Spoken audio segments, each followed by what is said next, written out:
In the year 2035, the virtual reality game Warlord VR changed the whole world. Jaehyun was one of those who, through this game, dreamed of changing his life. He dedicated his life to this game, but what he received in return was betrayal. He was betrayed by his friends.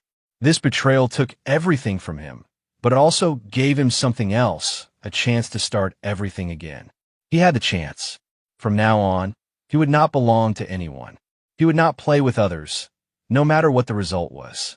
He would prove that it was possible to win even alone, while the rest would share the prize of victory among themselves. Jaehyun used to roll dice to divide it, but ended up eating all the loot alone.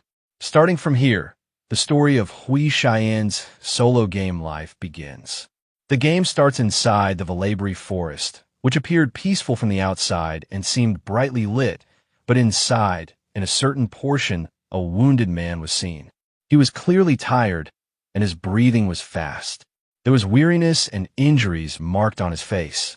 The condition was very serious because he was surrounded by a group of fighters, and many dead bodies were lying on the ground, showing that a fierce fight had taken place.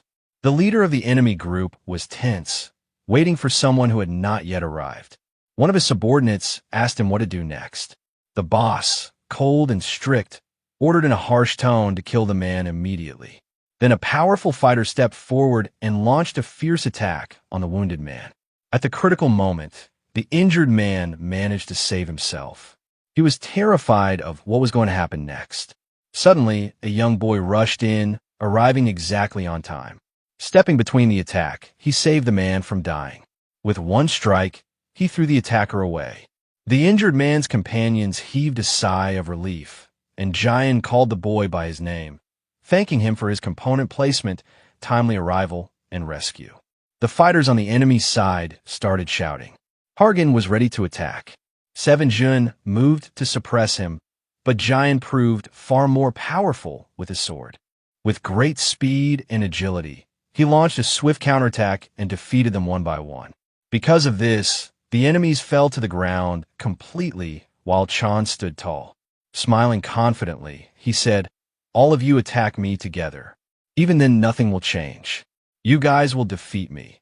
Then it was revealed that his real name was Ahn Jaehyun, and his title was Hero the Slayer. Seeing this, Jaehyun's companions were filled with regret. The companions began to apologize to Jun.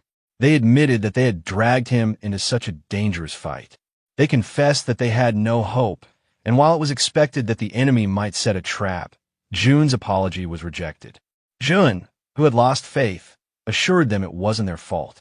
Then he extended his hand toward their leader. The leader was surprised, looking at Jun very impressed by his simple gesture. Those standing around them became more emotional. The rest of the group also expressed their feelings emotionally. The name of Jun was repeated several times, and the deeds he had done were gratefully acknowledged. However, Jun insisted again that it wasn't his fault. He further explained that the real problem was someone else, someone who, due to their lack of skill, always arrived late. Jun was clearly pointing towards Shri. Then, turning towards Shri with a mocking smile, Jun asked, "Are you with me? Do you agree with Mr. Jun?" Shri began making fun of her friends, and then herself, in a mocking tone. She said that no matter how many weaklings come together, it wouldn't make any difference in the end. Soon, the true identity of Shri was revealed. Her full name was Chai Seolin, and she was a member of a group called Thunder Hunters, carrying the title Thunder Queen. Jun mocked her again, saying that she was always angry, attacking without thinking, and repeatedly losing to the people she loved. Shri considered these words trash and, filled with anger, warned Jun not to jump too much, otherwise he would regret it. But Jun only laughed. With a casual motion, he pulled out a mysterious object and sarcastically asked, "Regret? Seriously?" It was clear he had no fear at that moment. Jun activated the first slot, causing a tremendous change in his appearance. A powerful and unique battle outfit appeared on him after the transformation. With a confident smile, he said to Shri, "Only weak people like you regret." Feeling Jun's provocation, Shri's anger increased. She shouted and gave an order to her group, "Agent Pastor, and commanded them to immediately finish Jun. But Jun stood there, unbothered, with a challenging smile, saying clearly, "No matter how much you try, you'll never get me. You will be able to hit me, but only on Jian's face." Suddenly, a shock ran through Jun, something he hadn't expected. He was stomped hard from behind. Standing there, behind him were the comrades he trusted the most. At the next moment, his screen began flashing warning signals, indicating that his health points were falling fast and his movements were now restricted. Jin was in total disbelief. He asked with difficulty, "How can one of my companions do this?" Sadness filled his voice. One of the companions apologized and admitted, "Yes, I betrayed you." The group leader, too, betrayed him. The traitor explained the reason. He needed money. He then requested Jun to understand and assured him that he didn't hate him. Jun was filled with anger and disbelief. He couldn't comprehend how the people he loved the most, those he considered close friends, could betray him like this. At that very moment, Shri appeared. Laughing cruelly as if it was all just entertainment, Shri made fun of Jun, taunting him about his belief in the fake friendship he had with his teammates. She mocked the bond he insisted was real, declaring that such emotions had no meaning when it came to money. Then she moved closer to him and said that now she would make sure he would be out of the game permanently. Continuing the insult, Shri said that if she kept hitting him like this every time he logged in and took even one step in the game, she would remind him that in real life he was a worthless nobody, that the game was his real world. Then, with a mocking smile, she added, "Now you have become the same pathetic person again." Unable to tolerate the insult any longer, Jun burst out in anger and jumped to attack her, shouting, "Shut up!" But his attack went in vain. He was easily knocked down, and his blood spilled on the ground. As everyone stood around him, Jun, filled with anger and deep pain, thanked them all with his last breath. He cried out, "I did this for you guys. Why did you cheat on me even though I trusted you?" One of his old comrades shouted at him in reply, "Now die." He further explained that they'd been given hundreds of millions to kill him. After getting so much money, what else could they do? For them, it was all just a great hobby, causing so much trouble and betrayal just for the sake of money. They even reminded Jun how he once said they were all like a family. And now, that very family had betrayed him. But now, there was no expression of remorse on their faces. Soyeon was smiling on the screen as the word dead flashed repeatedly. Then the game restarted and gave the official message that Jun was dead, informing him that now he could not log in for 48 hours. The death penalty had opened, and those who died would temporarily lose their eyesight inside the game. Now back in the real world, Jun was completely drained and physically exhausted from the trauma he had just experienced inside the game. At that very moment, he was completely broken, suffering deeply, and drowning in sorrow. He admitted to himself, "I have lost everything in the game world." Information appeared on the screen, stating that this was one of the world's most popular and successful games. Later, a livestream clip played where players were fighting a powerful red dragon while viewers screamed with excitement. This game was built on advanced virtual reality technology and generated an unimaginable amount of money. That game was the only thing Jun was good at, the only thing he had ever succeeded at. In real life, he was always considered worthless, trash even. He recalled the past when he first showed his exceptional skills in the game. An impressed player had come to him, shocked by his abilities, and asked, "What is your level?" Jun had smiled proudly at that time. He was offered a team up, and at that moment, for the first time, Jun felt a sense of belonging. Now, remembering all of it, what had happened to him, for a moment he thought he would forgive those who had betrayed him. But within seconds, a wave of intense anger passed through him. Rage ran inside him and completely changed his decision. Jun decided that he would find them all and take revenge on each one of them for whatever they did to him. All those pains and all those betrayals came flooding back. He started remembering the sacrifices he had made for them. Burning with anger, he made a call to someone whose name was Dong-soo. Jun was running on the road, deeply drowned in thought, and did not even realize that the signal had turned red. By the time he realized it, it was too late. He thought to himself, "I wish I knew earlier that everything would end like this." Maybe I would have never cared for anyone. But as he was trying to escape his thoughts, a speeding truck hit him hard. The scene was filled with blood all around. People screamed, shouting that someone had been hit by a truck. Jin was lying on the ground, caught between life and death. As he struggled, he heard his phone ring. The voice said, "The number you have called is unavailable. Please try again later." At that moment, he felt another cruel irony.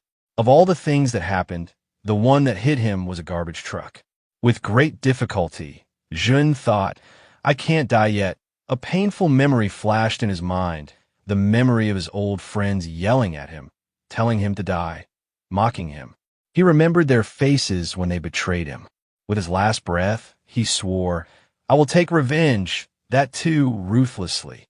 Just then, a bright light shone around him, as if some mysterious connection was being established. Another notification popped up, stating, "Connection is being verified." At the same time, a new message came, welcoming him back into the game under the username Harkin. Jun was completely shocked to see this. Now, he had to face a legendary challenge. The Beast Man-Eater, the Lord of the Labyrinth, and that too in the tutorial stage of the game. Stunned by the seriousness of this tutorial, Jun was left asking himself, what happened now? A new player nearby was feeling frustrated and shouted, "Come to your senses and help me. The monster is attacking. We'll all die soon." Jun quickly realized that defeating the creature alone was impossible, so they all joined together and made a plan to fight. During the conversation, Jun said in disbelief, "It is the same monster," which was removed from a game 5 years ago because of its difficulty. His teammate responded with surprise, saying the game Warlord was launched just 10 months ago. Jun kept repeating this in disbelief, unable to comprehend it. Noticing Jun's strange behavior, his teammates asked, "What's wrong? Why are you reacting like this?" But Jun ignored the instructions.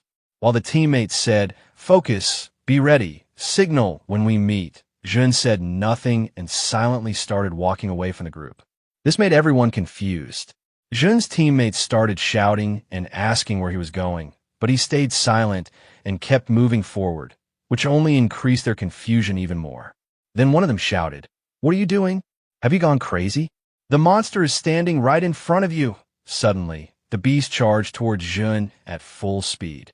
The teammates panicked and started shouting, telling him to step back, warning that he would die. But Jun didn't hesitate for even a moment. He faced the monster with full confidence, swiftly revolving and delivering a powerful strike that killed the creature with a fatal blow. Everyone watching his strength was stunned. The beast roared loudly before collapsing, and Jun's devastating attack sent 2 of the players falling back in shock. They stood there, unable to believe that Jun had defeated the monster in just one shot. Both of them looked at him in surprise, then smiled, and one of the players openly praised Jun's talent. He extended his hand, inviting Jun to join their guild. But that simple gesture reminded Jun of a painful memory, the very moment he had once been betrayed. Jun's expression changed instantly. Anger lit up in his eyes. He said coldly, "I made my decision a while ago." Both players were confused, asking what decision he was talking about. But before they could understand anything, Jun struck. There was only rage in his eyes, a rage that demanded bloodshed. Jun was completely shattered inside. He said to himself with strict resolve, "If in this life I ever trust anyone again, even a dog would be more trustworthy than me." A message appeared on his screen. "Hero Slayer, Herculean Past. I am back." At that very moment, Jun opened his eyes and found himself in a strange place. He removed the virtual reality helmet from his head, looking around in confusion, trying to understand where he was. After a while, he realized that he was inside a gaming store, specifically a V-Gear shop selling VR equipment. As his memory started to come back, he remembered that 5 years ago, he was poor and used to play in this store because he didn't have the money to buy his own gear. A question echoed in Jun's mind. Was I actually back in the past? When the thoughts settled in, he immediately decided that if this really was the past, then a lot had happened that he could now change. The store was becoming increasingly crowded, but he moved forward, his mind working faster than ever. He reminded himself that now he had the knowledge of the next 5 years and experience. If used correctly, he could take revenge without hesitation. Without wasting any more time, he approached a store clerk, handed over his payment card, and said, "I need the best V-Care unit." The clerk, a little nervous but smiling, replied, "I'll help you right away, sir." Inside Jun, a wave of excitement and anxiety surged. He started planning his next moves, how to level up quickly, how to move faster. But a little while later, the clerk called him over and said with a sorry tone, "Sorry, sir, the balance on your card is insufficient, so the purchase can't be completed." Hearing this, Jun's face turned slightly pale. He smiled bitterly to himself, realizing he had forgotten just how poor he had been in the past. He stood there, drowned in frustration, cursing himself. Back then, he used to play here because he never had enough money to buy his own device.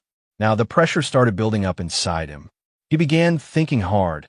How could he quickly earn money without wasting precious time? Just then, his eyes fell on a nearby advertisement screen. It was showing the image of Siri in a campaign promoting the game. A bold voice echoed from the ad. "What are you waiting for?" Siri's words were strong and commanding. "Strong people challenge. Hesitation is a luxury no one can afford." Jun stood silently in front of the advertisement, thunder flashing across the screen, while Queen Siri's voice called everyone to become true masters of war. He remained there, frozen, lost deep in thought. The bold caption flashing in front of him read, "Warlord, start now." He stood there thinking about his current situation, about what his next step should be. But then, Shri's mocking face and taunts began echoing inside his mind again. The same useless failures haunted him. But this time, something different stirred in Jun's eyes, a concrete determination. He told himself that hesitation was a luxury he no longer had. It was time for action. As the sun began to set, the scene shifted.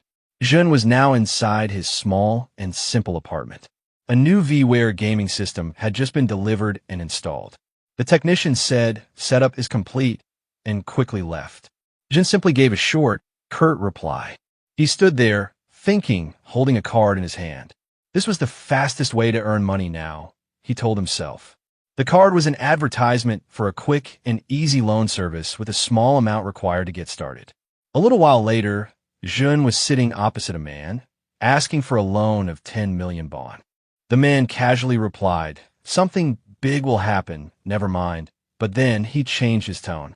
Suddenly, the man slammed the card on the table and placed a knife right on top of it. There was a direct and chilling message in his eyes. "If you don't return the money, your life will become hell." Chan was scared from inside, but he didn't say anything. The risk was high, but Jun took the card anyway and told himself, "I don't care about the consequences." Slowly, he began wearing the VR headset, thinking in his heart, "If I have to go down to hell to change everything, then I'm ready to face them one by one." All the faces that had wronged him started flashing before his eyes. The anger and fire burning inside him betrayed his calm expression. The star connection was loading, and he gritted his teeth in fury. The system quickly recognized him and confirmed, "Login successful. Welcome back, Hurakan." Now, Jun was once again inside the world of Warlord, taking on the character of Hurakan. He stood silently, as if waiting for someone special. Deep inside, he tried to remember the name. Someone important was about to appear. A shining girl appeared before him, golden energy swirling around her. Her blonde hair glowed with a bright light. She smiled and introduced herself. "I'm Ariadne, and I will be the guide of your journey." Jun immediately recognized her, his expression tightening. Ariadne extended her hand towards him, her attention completely on him, and began explaining the basic rules of the game. She said, "You have 3 starter classes available right now. You must choose one. The skills you pick now will determine the direction of your specialization later." This was not just choosing a class. Jun knew this was the very first step of his entire story. Ariadne first explained the warrior class, direct combat, fighting on the front lines. Jun thought for a moment about that class, considering that he already had some experience with weapons. Maybe he could level up faster that way. But then he rejected it. He knew deep down that walking the path of a frontline fighter alone would be too difficult.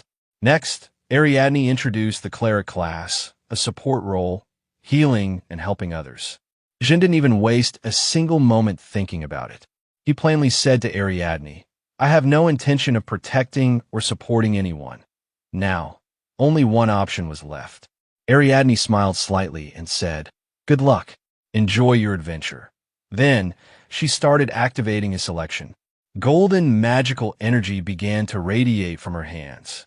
The swirling energy rose and surrounded Jun, wrapping him in a blinding golden light, all sides, darkening his face. There was a surprised expression flickering across his features, and then a system message appeared. Base class selected. You will now be taken to the tower of your choice. The scene shifted. Jun arrived at a mysterious, towering structure. A powerful, resounding voice echoed through the space. "Welcome, youngsters seeking knowledge." It was the voice of Golko, the master responsible for the desk class. Golko, who trained players in the mystic arts, asked, "What magic do you want to learn?" Without hesitation, Jun replied, "Dark magic." Golko was left stunned for a moment. He couldn't believe what he had just heard.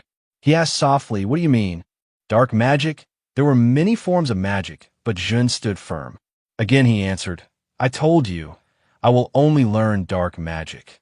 Golko's expression changed instantly. Worry was clearly visible on his face now. He warned Jun, "Dark magic is very dangerous. It can destroy your soul." But Jun replied in a cold, clear tone, "I know the risk, and I have chosen this path myself." Golko started trembling slightly. Seeing such a bold decision shook even him. Then, suddenly, Golko began changing form, his body twisting into a terrifying, shadowy skeletal figure. Mockingly, he said, "It has been a long time since anyone chose this path." Then a skill book appeared in front of Golko. He said, "If you're really ready, put your hand on this book. But remember to think carefully. This path is not easy." There was a fire of determination burning fiercely in Jun's eyes. He wasn't going to turn back now, not even for a second. Without hesitation, Jun placed his hand on the skill book, ignoring Golko's warning. Golko shook his head and muttered, "I already told you. This is the path of fools. It is not for those who walk without thinking." But Jun smiled confidently and replied, "I am not the one who could be called a fool." Jun's unwavering confidence made Golko laugh loudly. He was genuinely impressed. "You are very interesting. Such people are rare," Golko said. At that very moment, a memory flashed through Jun's mind, a famous video from his past life. He remembered a player who used necromancy, the dark art of summoning the dead, to defeat a powerful boss alone without any help. The thought crystallized in Jun's mind. This was the power he would claim. Then a system message popped up. "Congratulations. You have officially become a necromancer. Title unlocked, Novice Necromancer. Skill unlocked, Skeleton Shard." A confident smile returned to Jun's face once again. Repeating the name of his new skill, Skeleton Shard, Jun activated the skill. Energy gathered in his hand, and a skeletal head began to form. When he threw it onto the ground, the magical white energy slowly began taking the shape of a skeleton warrior. A message appeared. To complete the skeletal warrior, you need to believe in your selection. Jun silently watched the skeleton forming and said to himself, "This time, I will become a necromancer at any cost." As soon as Jun's skeleton was fully formed, the transformation into a true necromancer was complete. Now he was ready. Smiling, he said, "Let's level up." Then he asked himself, "Where is the training dungeon?" But before he could move, he noticed something weird. His new summoned skeleton was holding its own skull and bouncing it like a ball. Jun stood stunned, watching the skeleton's bizarre behavior. He thought, why is the skeleton behaving like this? Without wasting any more time, he entered the glowing portal and reached the beginner training dungeon. But even there, his doubt grew stronger. The skeleton was still behaving strangely, not at all like he remembered. Is the skill still at a low level? He wondered. Immediately, he opened the skill window and started reading the details. From there, he figured out the reason. Maybe the skeleton was acting like this because of low mastery level. Now he understood. To fix this, he would have to increase the level quickly. At that moment, a loud thunder echoed through the dungeon. Creatures had appeared, coal wolves. They weren't very strong, but they were fast. A decent challenge for the skeleton. Jun set his eyes on the wolves and, without delay, threw a skeleton shard at the enemies. The magical energy surged forward. The skeleton formed completely this time, ready for battle. As soon as the enemies appeared, the skeleton sensed them. The wolves took combat stances, growling slowly and cautiously. Jun, confident and smug, gave the command to the skeleton to attack. The skeleton immediately rushed forward and attacked the wolves fiercely. Jun was shocked. The skeleton was performing better than he expected. He felt a surge of hope. If everything went on like this, he could reach the top level soon. But his surprise soon turned into shock. The skeleton's bones scattered all over the ground. Jun stood frozen, disbelief all over his face. What happened? The skeleton had just collapsed. His expression twisted in confusion. He felt like the system was mocking him. Panic rose inside him as he quickly opened the skill window, desperate to find where he had gone wrong. Reading through it, he realized the problem. The skeleton's combat mode wasn't set. There was a built-in AI system that learned from battle experience and had 3 modes: defense, offense, and a special mode. Jun slapped his forehead, sighing heavily. "Hey friend, this was basic," he muttered. Then he activated the defensive mode. Suddenly, the skeleton's eyes flashed brightly. But before Jun could celebrate, he watched in horror. The wolves started dragging the skeleton like it was a toy, tearing it apart piece by piece. There was no resistance at all. The defensive mode left Jun even more stunned. Desperation creeping in, he quickly activated the third option, special mode, hoping that maybe something would finally go right. But what happened next crushed all his hopes. The skeleton suddenly started dancing. Yes, genuinely dancing. Jun stared in disbelief as his skeleton began doing dance moves in the middle of the battlefield. He immediately realized the situation was beyond saving. Tears welled up in his eyes. He blamed himself, thinking, "What have I done?" The skeleton was completely destroyed, lying broken on the ground. Clutching his head, Jun groaned, "I'm going to lose my mind." He made up his mind then and there. He was going to delete the character immediately. He tried, but the system message had been popping up for 3 months straight. Do not delete short-term character accounts. Maybe now Jun was truly trapped. There was only one thing before his eyes: complete humiliation. Sitting on the ground in despair, the drowned Jun mumbled, "I can't even marry my chosen class." He realized he couldn't even change his class anymore. That's when he remembered something even worse. The loan installments were about to start from next month. Thinking sarcastically, he muttered, "Maybe I'll get hit by a car again. Why is my luck so bad right now?" As everything seemed to spiral downward, he tried to encourage himself, saying things were just starting to get better. He cast a frustrated glance at the useless skeleton standing nearby, the same skeleton that hadn't helped him even once. His frustration flared, and he began scolding the skeleton. "You're driving me crazy. Don't move. Stay right there." The skeleton stood awkwardly in place. Suddenly, a memory from his past life flashed through Jun's mind, a skilled necromancer. He recalled how that guy controlled his skeletons flawlessly. He started thinking, was that guy a fool? How did he train those skeletons? Then, an idea struck him like lightning. Immediately, he opened the skill description window again. Digging deeper this time, he found something crucial he had completely missed before. The creature came with a deep learning system. It gained experience through battle. This was the real key. Jun realized that his skeleton had actually been observing and learning from the Coal Wolves' fight. Filled with newfound determination, he walked over to the skeleton and sat next to it. He stood up and said confidently, "How lucky are you that I am your master?" The skeleton tilted its head slightly, confused, staring at Jun like a little girl seeing a superhero. Grinning, Jun said, "People call me a genius because I taught every guy on my team to reach the top. Then he added, "There's a golden rule to remember. If you attack and can't dodge, you die." Saying this, Jun suddenly punched the skeleton. It fell hard onto the ground. But Jun didn't stop. Every time the skeleton got up, he launched another attack. While hitting it repeatedly, he kept explaining, "Don't just stand there like an idiot after taking a hit. Think, how will you counter?" Then he asked sharply, "Did you understand?" The skeleton stood up, taking a ready stance. A new seriousness flickered in its glowing eyes, and a confident look settled on its face. Jun smiled. "Now you're my real training."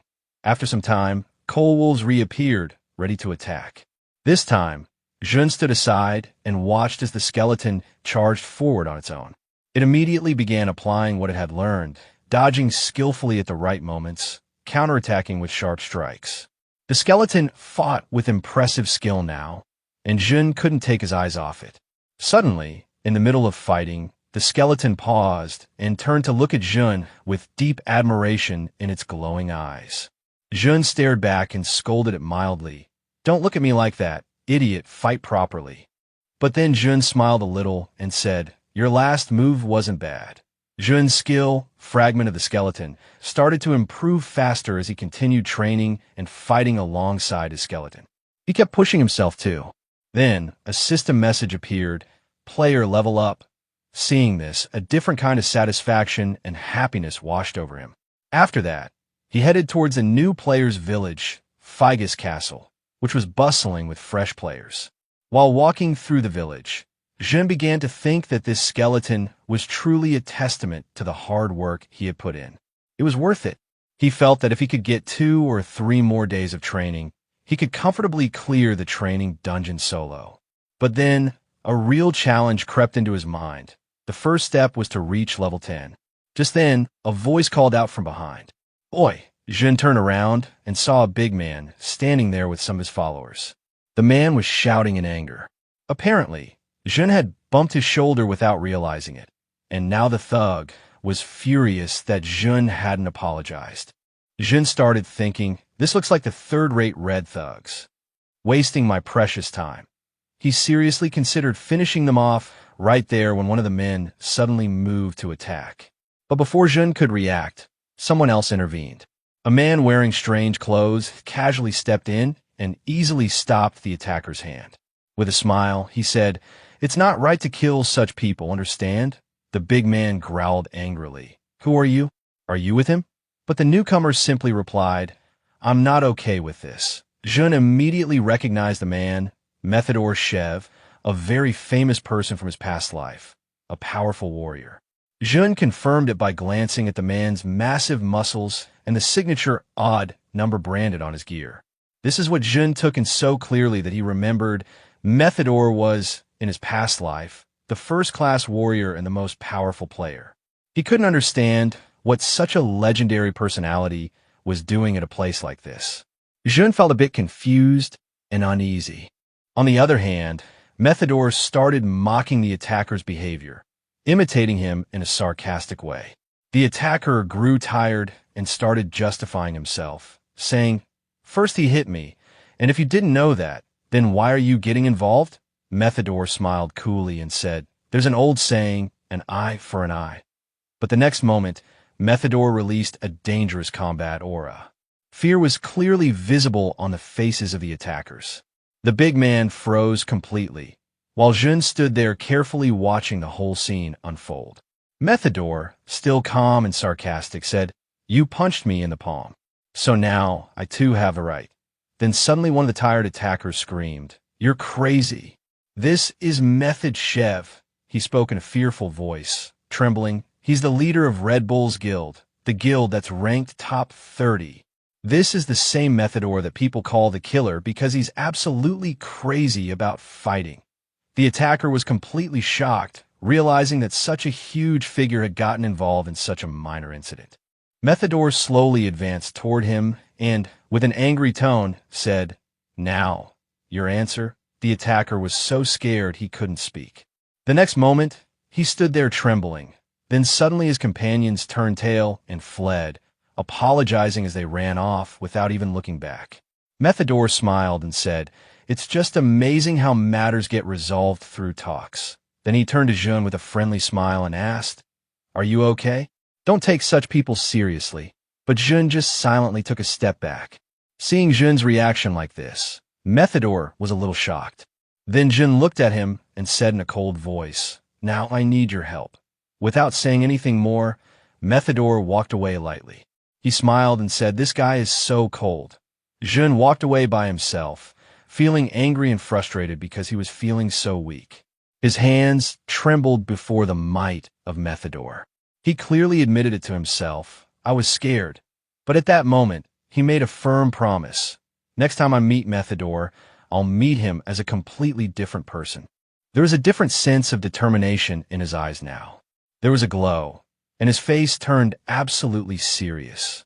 The scene shifted back to the training dungeon where a soft fire was burning on the walls. Jun sat alone, thinking about how massive the gap was between him and a powerful player like Methador. Then he remembered another figure, a being just as big and powerful. Jun realized that if he ever wanted to take revenge, he would have to become much stronger than he was now. Suddenly, a powerful beast resembling a tiger appeared. It launched a sharp attack at him, but Jun's skeleton companion immediately jumped in between. Using its newly learned skills, the skeleton attacked the tiger aggressively.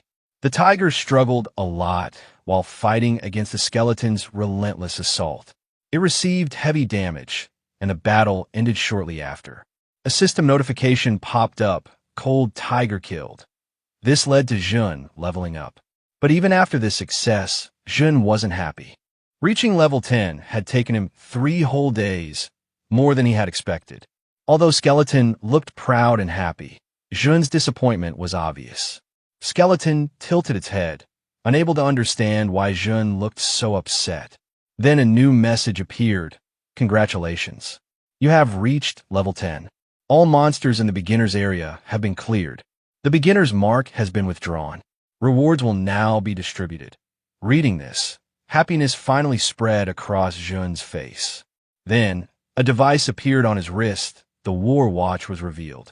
It had many features: status, quests, map, inventory, and it also worked as a communication device. For the first time in a long while, Jun felt really good. Using the device, he requested to open the status window. In the next moment, it appeared: name, Haken level, 10 class. Necromancer. He already had some points allocated in his stats. Strength, 3 stamina, 3 intelligence, 2 mana, 5. Then a new message came: "Please distribute your earned points." This was the first time Jun thought seriously about how to allocate them. Normally, as a necromancer, one would invest in intelligence or mana. But Jun did something completely unexpected. With confidence, he put all his points into strength. Another message popped up: strength plus 50. Jun looked at his hand where another window floated. Total strength, 53. A smile slowly formed on Jun's face. He was completely satisfied with the choice he made. It felt perfect according to him. But the skeleton stood beside him, staring at Jun with wide, confused eyes. Jun's disappointment was clearly visible. It was as if Skeleton thought Jun had given up his dream of becoming a necromancer by putting all stat points into strength. Seeing this, Jun got irritated and started shouting at Skeleton. Then he asked, "Why are you staring like that?" He lightly struck the skeleton on the head and said, "I haven't given up being a necromancer, understand? I am teaching you to grow. I am helping you." He left it at that. Jun believed that even if he increased intelligence, it wouldn't matter much. By increasing physical strength, he could reach the peak of his past combat techniques and transfer that training to the skeleton. Then in a serious manner, he said, "I am risking my life for you. Focus on growth." With a confident smile, he added, "There are more ways to make up for the lack of stats." After this, Jun headed towards Figus Castle. He made his way to the Adventurers Guild building where a huge crowd of new adventurers had gathered, all excited and arguing with each other about the quests.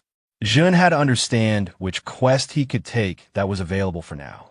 The quests weren't that great, but the enthusiasm in everyone was clear. After all, they were all beginners. He approached a staff member of the guild and said, "I want to take on a quest. The staff member looked at him with surprise and said, "The only quests left are very difficult. No one wants to take them." "Are you sure?" Jin paused and looked at the quest list carefully. He saw that the quests were really useless, but then a confident expression came to his face. He said to himself, "Finally, this is the hidden card I was looking for." The quest he chose was called Mount Pima Cave. The objective was to eliminate all the low-level monsters around Mount Pima, and the reward was only 10 gold coins. The staff member frowned and asked, "Are you really taking such a low-reward quest?" Jun replied with certainty, "Yes, I will. I'm absolutely sure." He knew that if he completed this boring quest before reaching level 15, he would get a rare title, Prospect. He remembered that titles greatly boosted character stats, and the Prospect title specifically gave percentage-based stat boosts, which could make him very powerful, even overpowered. With confidence burning in his heart, Jun thought, "From here, my real journey will begin, like a legend." Then Jun immediately started the next step of his plan. He announced with excitement, "Now first, I have to prepare some necessary equipment." After some time, he reached Mount Pima, where his quest was supposed to take place. But as soon as he saw his reflection, shock and frustration began to show on his face. The gear he had was absurdly bright and strange. He was wearing weird clothes and looked as if he had come straight out of a circus. Embarrassed by his awkward appearance, Jin became filled with anger and irritation. He screamed in his heart, "What the hell is this?" He remembered that when he had gone to buy good clothes, he didn't have enough money because he had spent most of it on Skeleton's gear. Because of that, he had to buy cheap, ridiculous-looking equipment for himself. But now, Jun was determined. "I have to finish this quest quickly so I can afford proper clothes." Gritting his teeth, he moved into the jungle to complete the mission as fast as possible. As soon as Jun stepped out of the bushes, a blood-soaked hand reached out, as if making one last attempt for help. The injured person fell unconscious in the grass right in front of him. The boy, lying there with blood on his face, struggled to make any sound. He was gasping for breath, but his voice was lost, his trembling fingers leaving a trail of failed hopes on the ground. A few boys stood at a distance, their sinister expressions twisted into cruel smiles. They laughed as they watched the condition of their victim, taking pleasure in someone else's pain. Somewhere deeper in that same forest, a young man, living in a corner of the woods, shouted happily. Maine finally mounted insurance came. His name was Multi-Joe, and he stood proudly in his shining armor. "Now my adventure begins. I'm level 11 now. Maybe I'll make it to the top rankers." His praise was suddenly cut short when he heard a scream from nearby. "Rescue!" Immediately, he ran toward the sound of the scream, seeing a man carrying his injured friend, pleading for help. "The creature that attacked us. It wasn't like any normal monster," the man said, trembling. Multi's expression turned serious as he asked for details. The injured man, still shaking, managed to stammer out a few more words, barely able to speak. "It was huge, terrifying. It had glowing eyes." Multi's interest peaked, his grip tightening around his weapon. He turned to the man and said, "Show me where it happened." The voice of the injured man was trembling as he spoke. "We were just lucky. I was able to escape with my life, but now there's no healing potion that can help. My friend's condition is getting worse." Multi consoled him, saying, "I have some potions. I'll give them to you immediately." The gray-haired man, filled with gratitude, started rummaging through his bag, tears in his eyes as he thanked Multi. "We will definitely return this favor one day," he said. But at that moment, Multi glanced at his watch. Before he could react, a man attacked from behind, knocking him to the ground. Blood soaked the ground around him, and his breath came in ragged gasps. Disbelief filled his eyes as he lay there, struggling for air. The attacker stood over him, laughing. "So innocent, so trusting. Perfect target," one of them sneered.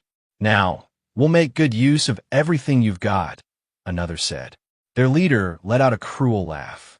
"This was a cheap trap, and yet you fell for it, foolish noob." A system notification popped up.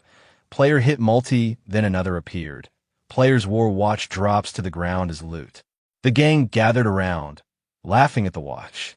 Newbies never get old, one of the men said with a grin. Their leader, still smiling dangerously, added, let's find the next victim. He proudly displayed the Raff family guild symbol, a notorious guild known for its cruelty. Meanwhile, on the other side of the forest, Jun's skeleton stood in the shadows, ready for action. Two large trees loomed ahead, and the beasts lingering in the darkness howled. Wooden wolves, their glowing red eyes striking fear into any who dared approach. Attack mode, Jun ordered, raising his finger. The skeleton's eyes gleamed with a bright blue glow as it sprang into action. Its sword cut through the air, swiftly and decisively.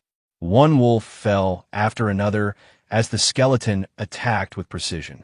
The system buzzed with notifications. Skeleton warrior defeats antique tree wolf. 375 XP gained.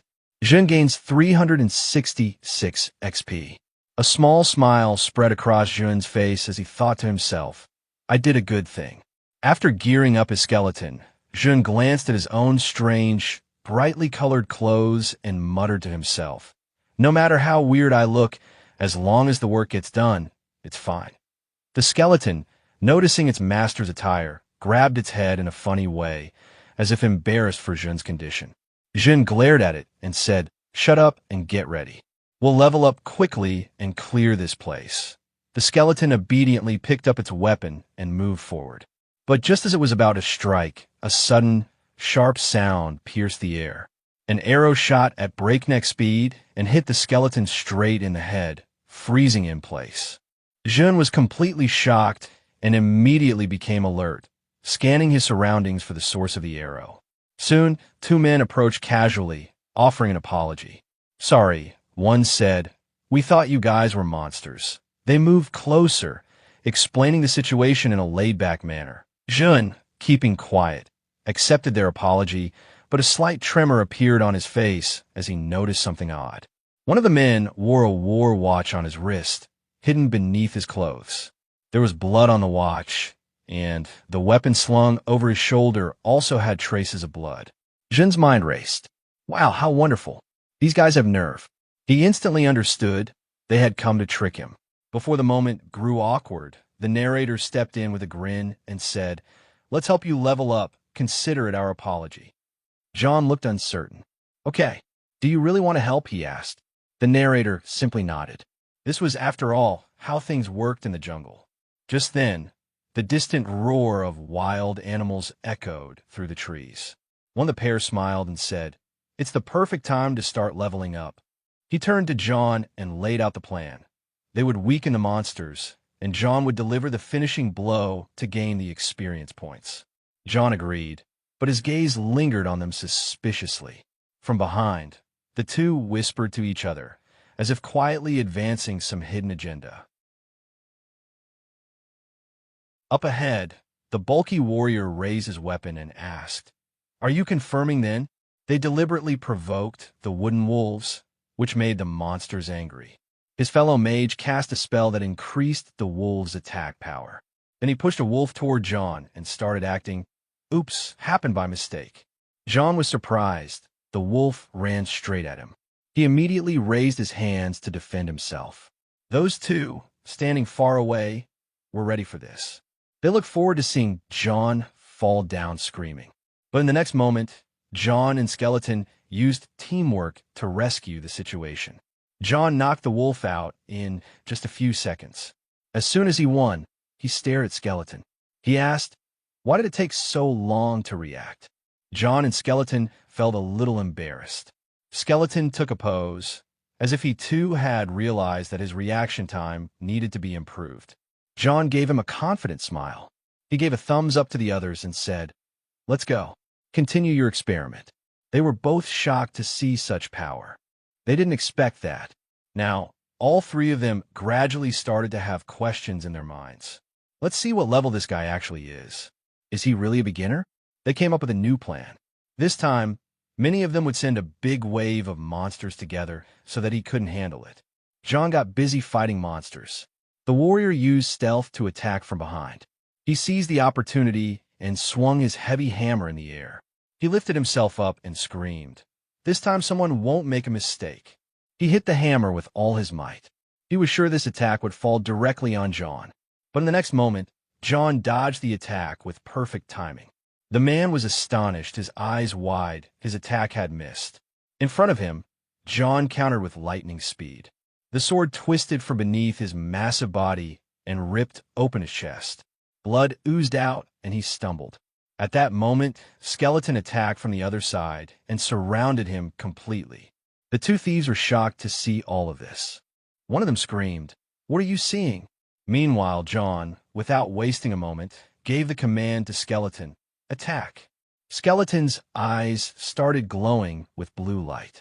Then both John and Skeleton moved faster than lightning. In just a few seconds, both of them had grown stronger. One of them got close to the enemies. The thief started shouting out of fear, "Wait, listen, can talk." But John told her to stop. Skeleton and John ignored him. John hit a double strike. It was so powerful that both enemies jumped into the air and felt the pain. They fell to the ground, screaming. The body was blown away in a wave of blue energy while John and Skeleton stood by. John turned slowly and said, "I know. How can people like you be trusted? You break, you rob, you cheat." Then he slowly moved towards the injured person and said, "Maybe I'd fall into your trap first, but not anymore." The thief lying on the ground was crying and pleading, "Please take everything. I'll give you my life. Just spare me." But John had turned cold. He said just two words in a flat voice, "Can't be." And without any mercy, he gave him the final blow. The very next moment, a notification came on the screen. Player Ralph died, honorless. For echoes dropped from it. They found out how many people had been killed by them. Then John said laughingly, "That just now is the most sensible thing to do in the situation." Taking full advantage of all the spoils, they started with the clothes. Skeleton shouted loudly at the corpse of his massive opponent, kicking him like he was venting all his anger. There was blood on the bones, but he looked at John differently. He stared at him, and John looked back at him warmly. John asked, "Do you also need something?" Skeleton went near her, extended his hand, and gave her the blue magic. She healed with light, after which Skeleton raised his sword in joy. Now it was new. He was wearing pants and was a proud guy. John stood like a warrior, laughing. He said, "Do you like this new look so much?" Then he calmed down a bit and talked about his appearance in the game. He said it doesn't matter how strong you look from the outside. What really counts is the strength within. But even after saying that, John herself started showing off a bit while walking in her new clothes. Looking at Skeleton, she said softly, "War watches turn out to be the real jackpot." She then explained, whenever a player's war watch is sold, a random item from their inventory drops. And that item can be anything like rare black goblin pants, a sword filled with the essence of the ancient tree, or even cursed skill books. Money also started laughing at John's creed and said, "This is where my luck turned, brother." He then raised his hand and showed a special golden mask.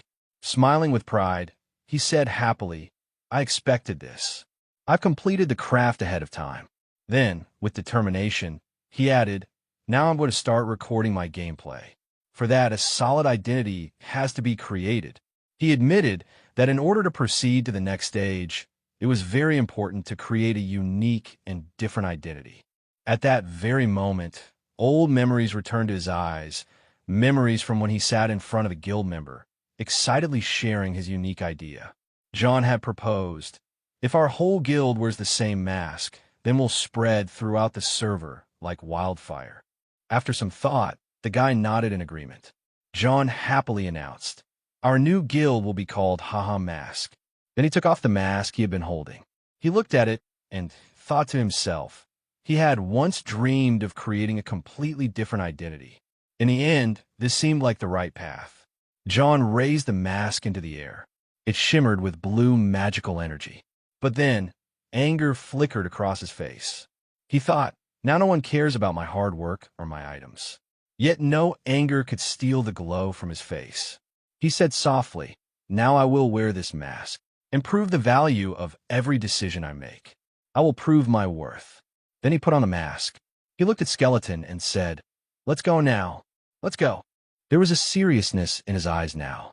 The scene shifted. He was now in a place that looked like an old, broken ruin, cracked mountain terrain that resembled something out of the ancient world. They had reached a place filled with ancient ruins, and in the center stood a massive gate. John and skeletons went in through that gate. A message appeared on the screen. You have entered Cave's dungeon. Inside, John slowly neared the stone walls. While walking, he said, in this place, blue werewolves should have been a little tougher. But now my gear is going to be upgraded. It's over, I'll finish it in 10 minutes, dungeon. He shouted in excitement. Skeletons started running ahead through the narrow passage, and John followed him at full readiness. But a few hours later, John was lying on his back on the ground, staring up at the ceiling, tired and motionless. Then suddenly, he got up and shouted, has even a single monster not come? He began to rave in anger. I feel something's wrong. If someone had entered this dungeon and cleared it, a system message would have come. Or it's a bug or something. Then suddenly, his eyes caught something strange stuck on the wall. A glowing mess of swelling purple energy. He quickly moved closer and touched it. It was something different. Suddenly, that energy began spreading rapidly. It was like a new gate was opening around him. The air began to distort and pull inwards. A message appeared on the screen. You have found the instant dungeon. You have to get in there. John knew. Instant dungeons were randomly generated. When one opened inside a normal dungeon, the original dungeon would pause until it was completed. He also knew these dungeons were harder, but the rewards were equally great. But the risk was greater. Either clear it or die. There was no middle path. John thought for a moment about backing out. If I die in 2 days, it would be better if I'm out of the game. I should do some other mission. But in the next moment, his expression changed. He looked straight ahead. He told himself, as he stepped toward the portal, just want to complete this. That's all I need. And with that, he went inside the portal completely. With determination, as soon as John entered the portal, a bright flashing light engulfed him. His eyes were dazzled, forcing him to raise his hand to shield them. As the light dimmed slightly, he saw that he was now standing in front of a massive arena, right in the center of what looked like a Roman Colosseum. The skeleton was there with him, standing at his side. John glanced around and thought to himself, is this some kind of arena duel? A little nervous, he muttered, which opponent are we going to get now? Just then, the ground beneath them started to tremble slowly. John was shocked. What is happening? He said. A massive, werewolf-like creature burst into the arena with a furious roar. Above its head, the label corrupted werewolf glowed menacingly. John took a step back in surprise. Such a powerful monster. Corrupted too? How come? Suddenly, the beast charged at him. Its first attack was so powerful that a shockwave rippled through the arena. John was flung straight into the wall, groaning in pain. Dust clouded the air. The skeleton, still standing in the smoke, was startled but quickly planted his feet, raised his sword, and braced himself, his posture showing resolve. Though the situation looked dangerous, John stood up again with a sarcastic smile. He laughed and said, now all this is comedy, it seems. Then out loud, he added, corrupted monsters, too usefully connected to the main quest. That means I turn out to be lucky. He looked over at the skeleton and asked, are you ready? Go fight. If you don't beat it, dinner's canceled tonight. With a confident smile, he ran straight toward the monster. The skeleton followed in sync, raising his sword. John used that as leverage to leap into the air. As John rose, the corrupted werewolf looked up, its gaze fixed, almost as if staring at a delicious prey. At that moment, the whacked gem glowed dark purple from within, summoning energy that merged into his weapon. John activated a skill, Devil Scars. Dark energy coursed through the werewolf, and there was a flicker of surprise in the beast's eyes. The effect was clearly visible. John's attack landed directly, causing the werewolf to scream in pain. It stumbled backward, one of its arms slashed and falling. A message appeared on the screen, Skill Devil Scars activated. Enemy attributes decreased by 10%. With a slight smile, John remarked, this is even worse. There's not that much damage the first time, but The monster didn't stop. It launched another furious attack. Its next punch came fast. John braced himself for the impact. Then, a new notification popped up. Corrupted werewolf has entered berserk state. Looking at the status effect, John muttered sarcastically, thought the instant dungeon would be easy. But nope, not again. Realizing the danger, he decided to use the special skill he had been saving. In the next moment, he raised his hand and said, "Slot on." He pressed the device on his wrist. Suddenly, a surge of strong blue energy erupted from his body. An explosive wave spread outward in all directions, forming a spiraling energy field around him. The ground shook, and with a loud burst, the glow lit up the entire arena. When the light faded, John stood revealed in a new armor set, surrounded by dark energy. He said, "Now start. Let's do the real fight." This was his special skill, Slot on Game Mode. It granted temporary power directly from the game world. The energy connected to the skill boosted the player into an enhanced form, where strength increased many times over. This form was unique, its appearance, power, and abilities distinct. That's why players called it Final Mode. Now, surrounded by blue energy, John stood in his final mode. He raised his hand and said, "Come on." On the other side, the corrupted werewolf let out a thunderous roar, revealing its massive teeth with pure, savage intensity. Then, with terrifying speed, it charged toward John and dashed to the side. It raised its claws to launch a fierce attack. Although John managed to evade, the werewolf still succeeded in injuring him once. The monster continued to launch strong, unrelenting attacks, but John skillfully dodged them all, though one swipe came frighteningly close. It almost seemed like it grazed him. John seized the opportunity and leapt back in retreat. In the very next moment, the werewolf attacked again, but John narrowly escaped once more. Now he knew this beast was not normal. Its speed and brute strength made it a dangerous threat. John quickly assessed, if this creature lands even 4 clean hits, the fight could end right there. As the werewolf lunged toward him again, John charged with a slight smile. "I have another plan," he told himself. Then, in a flash, he unleashed a sharp sword attack. A wave of blue energy burst forward, heading straight toward the beast. The attack was aimed precisely. It struck its target. A scream echoed across the arena as the werewolf stumbled backward slightly. John remained exactly where he stood, fully prepared, and said, "This is what makes this game fun." But at that very moment, his expression changed. The monster had activated its special skill. The ground beneath John's feet suddenly trembled and cracked. He was instantly reminded. This was the berserk state, where the beast's power increased many times over. He had forgotten. As he turned, he saw the werewolf now right beneath him, red eyes glowing, preparing to finish him off as John fell through the air.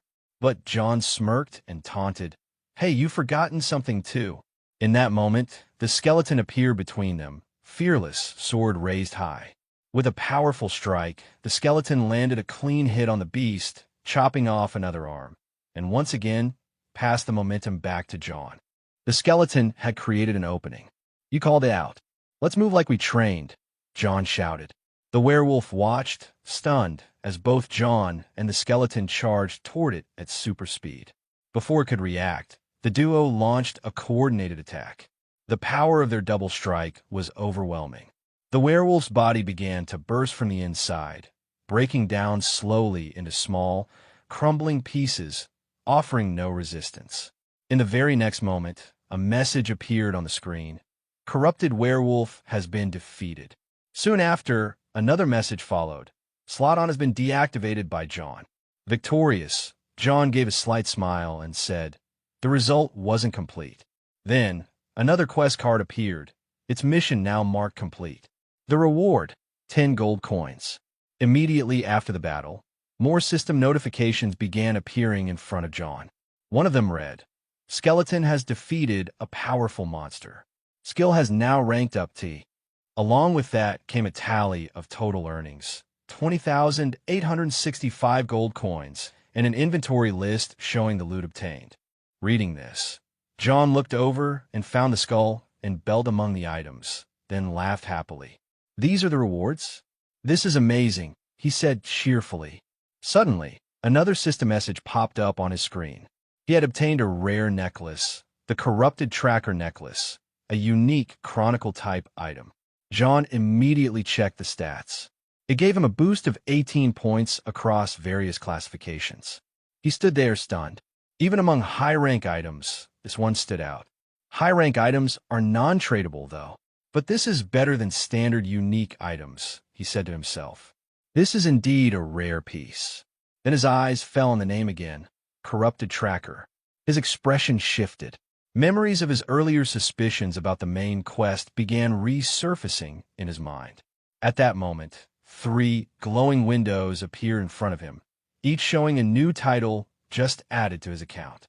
The first title, Promising Rookie, grants plus 3% intelligence and magic. Exactly the kind of boost John had hoped for.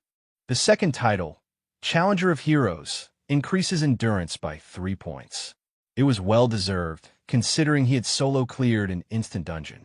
But the third title left him completely shocked. Corrupted Tracker, he wasn't expecting it at all. His jaw dropped as he remembered that was the title of the first chapter in the main quest line. Everything suddenly became clear.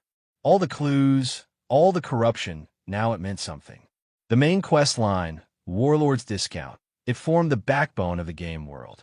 It featured central characters, major bosses, and exclusive rewards that every player dreamed of earning. John remembered his past life. He had barely made it to Chapter 4 of the main quest. But now, I unlocked it this quickly, he asked himself, stunned. This can't be just luck.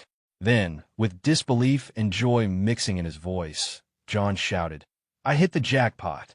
He immediately initiated the logout sequence, still in disbelief at what he had just discovered. The scene cuts to the real world.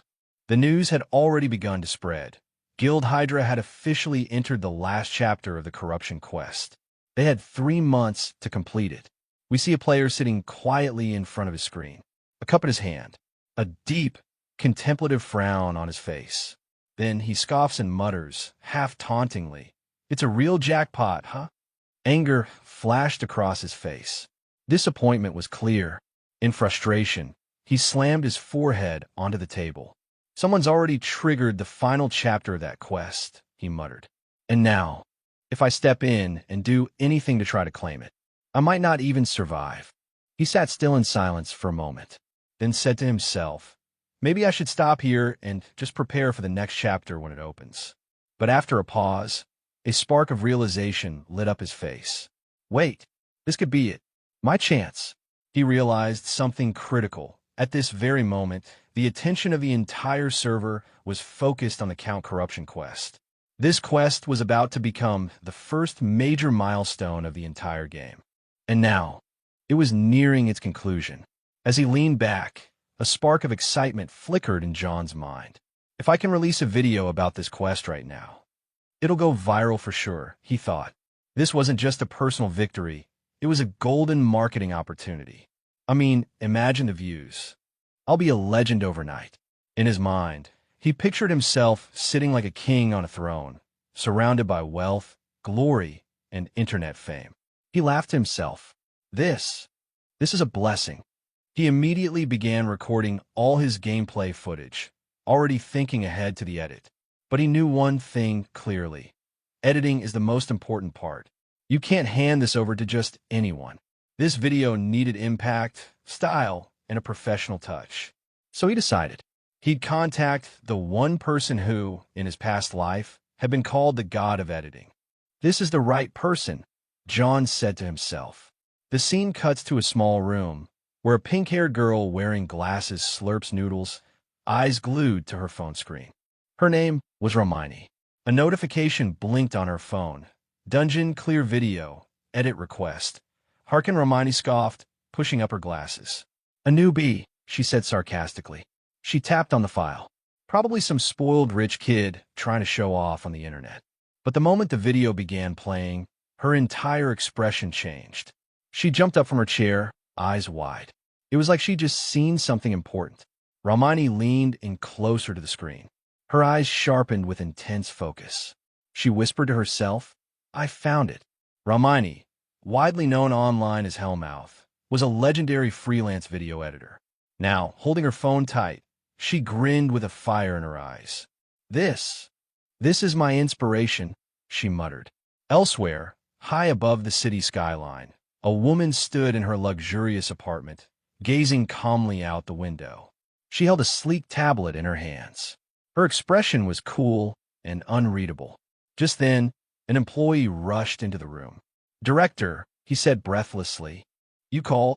The woman turned slightly and said, "There's been a new video about the Count corruption quest."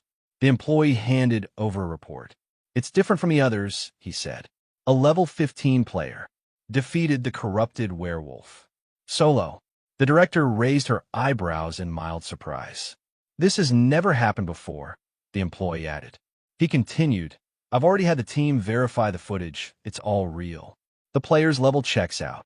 The woman glanced at the footage on her tablet and smirked. "How amusing," she said with sharp confidence. Then she turned to the assistant and gave a simple command, "I want him." Now, at that moment, her true identity was revealed. Her name was Siri Financial, one of the most powerful celebrities in the world and the true face of the massive corporation, Thunder Group. But in the world of Warlord, she was known as Shri, the Thunder Queen. That's it for today's video. I hope you guys enjoy this manhwa as much as I do. And guess what? There's another brand new manhwa recap dropping at the same time. So make sure to check it out. You're definitely going to love it. Thanks for watching. The next day, the protagonist checks his phone and freezes. The video he uploaded already has over 6,000 views. He feels awkward, remembering how long it took him to reach numbers like that before. Romani messages him first, asking if he saw the views and when the next video is coming. That alone tells him something has changed. Lying back in his pod, he admits to himself he has no plan. He doubts he'll run into another monster like that anytime soon and considers waiting until level 50, but decides he can't waste the momentum. He logs back in, knowing now isn't the time to slow down. Elsewhere, Shev the Slayer replays the video, commenting on how impressive the movements are every time. Something about the player feels familiar. Yell, affiliated with the Red Bulls, joins him and teases him for watching it again.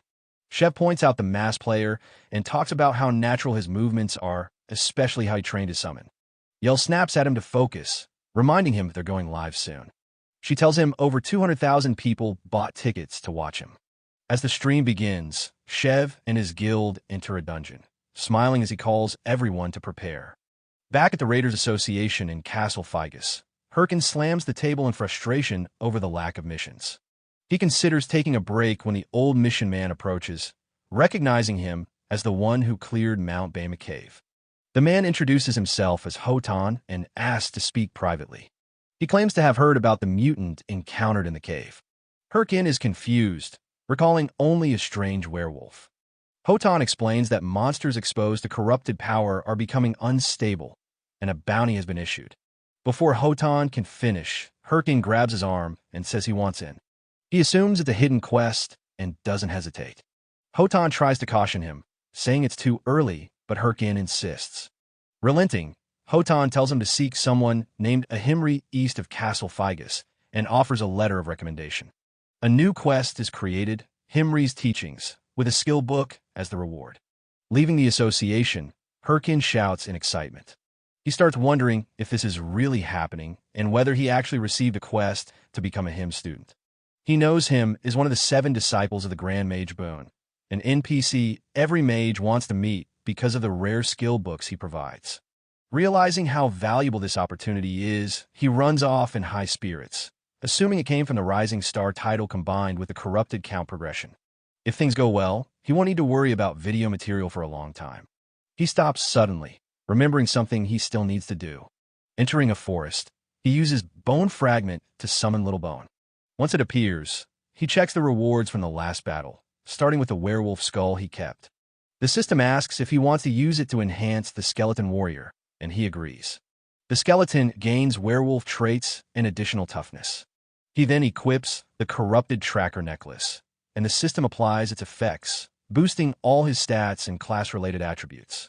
Satisfied with his preparations, he throws 2 more bone fragments onto the ground, summoning 2 additional skeleton warriors.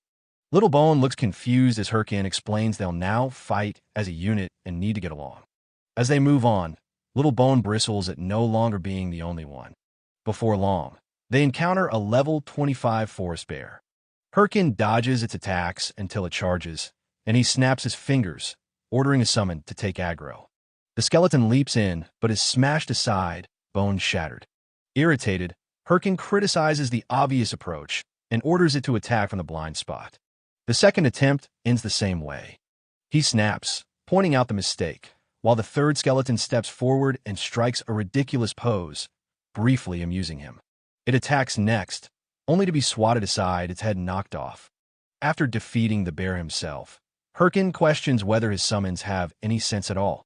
He tells them to reattach their heads and tries to explain positioning, drawing a simple diagram and emphasizing blind spots.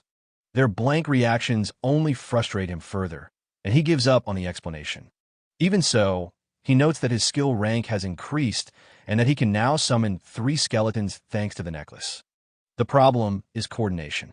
They don't fight as a team, cost far more mana, and perform worse than before.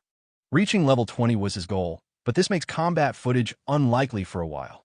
Accepting it, he orders the summons to get up and follow him to Castle Bangu, deciding they'll train along the way.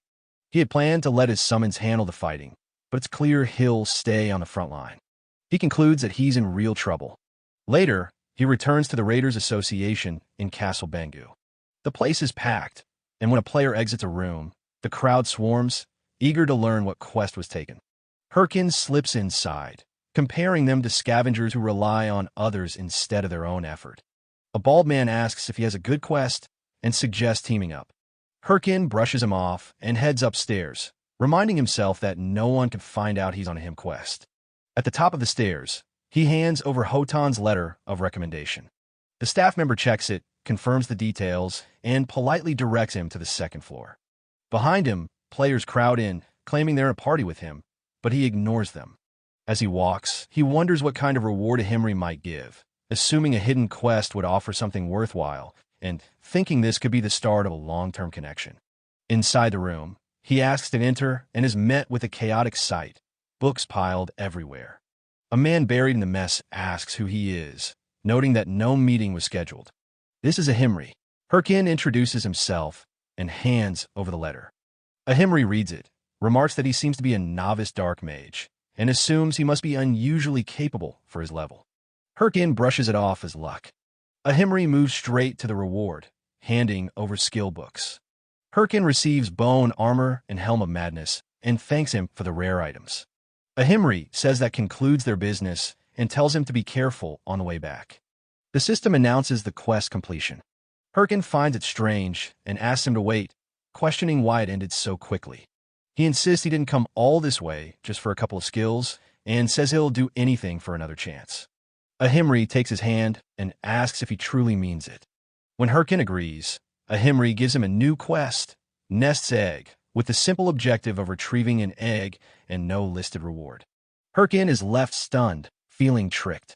Elsewhere in the city, a heavily equipped knight walks through the streets, drawing wary glances. He heads toward the Raiders Association, wondering if that's where the masked player might be. After leaving a Himri's room, Herkin feels deflated, questioning how an NPC could scam him like this. He had expected something tied to the main storyline, not a rewardless errand. As he moves through the area, players suddenly surround him, pressing him about the quest he received. He panics, considering his options, when a knight appears and releases a powerful aura that sends the players flying. The knight asks for a private conversation. Suspicious, Herkin tells him to leave him alone, but the knight leans in and quietly calls him by his masked name, asking for cooperation. Startled, Herkin follows him into an alley. The knight apologizes for the disturbance and removes his helmet. Despite the high-end gear, Herkin doesn't recognize him. The knight asks if he really is Heiho Mask. Herkin pretends ignorance, insisting he has no idea who that is and demanding to know why he was dragged there. The knight presses, mentioning a Himri and the quest, but Herkin keeps up the act, even provoking him, all while unsure who he's dealing with. After a pause, the knight reaches out, apologizes for the misunderstanding, and withdraws. Relieved, Herkin accepts and walks away. Once he's gone, the knight speaks with another hidden player, concluding the protagonist isn't who they're looking for, noting his carelessness with his watch. They discuss continuing to monitor a Himri and the Nest's egg quest, acknowledging its importance to the main storyline. As they part, they're unaware that Herkin has realized there were two of them.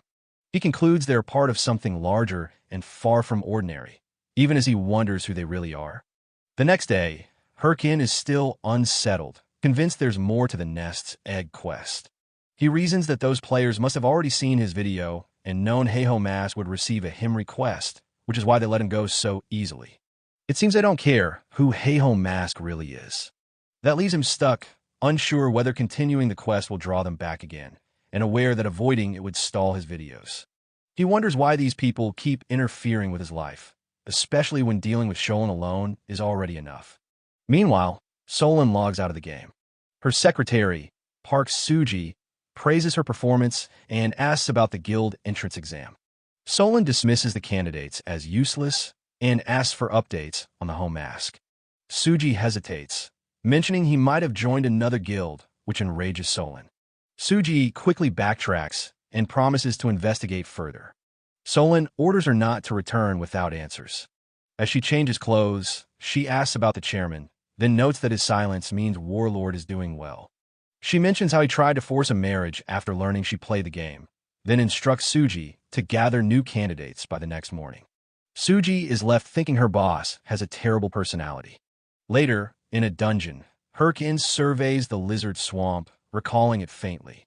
Since Himri is in Castle Bangu and the quest involves an egg, this region seems the most likely option.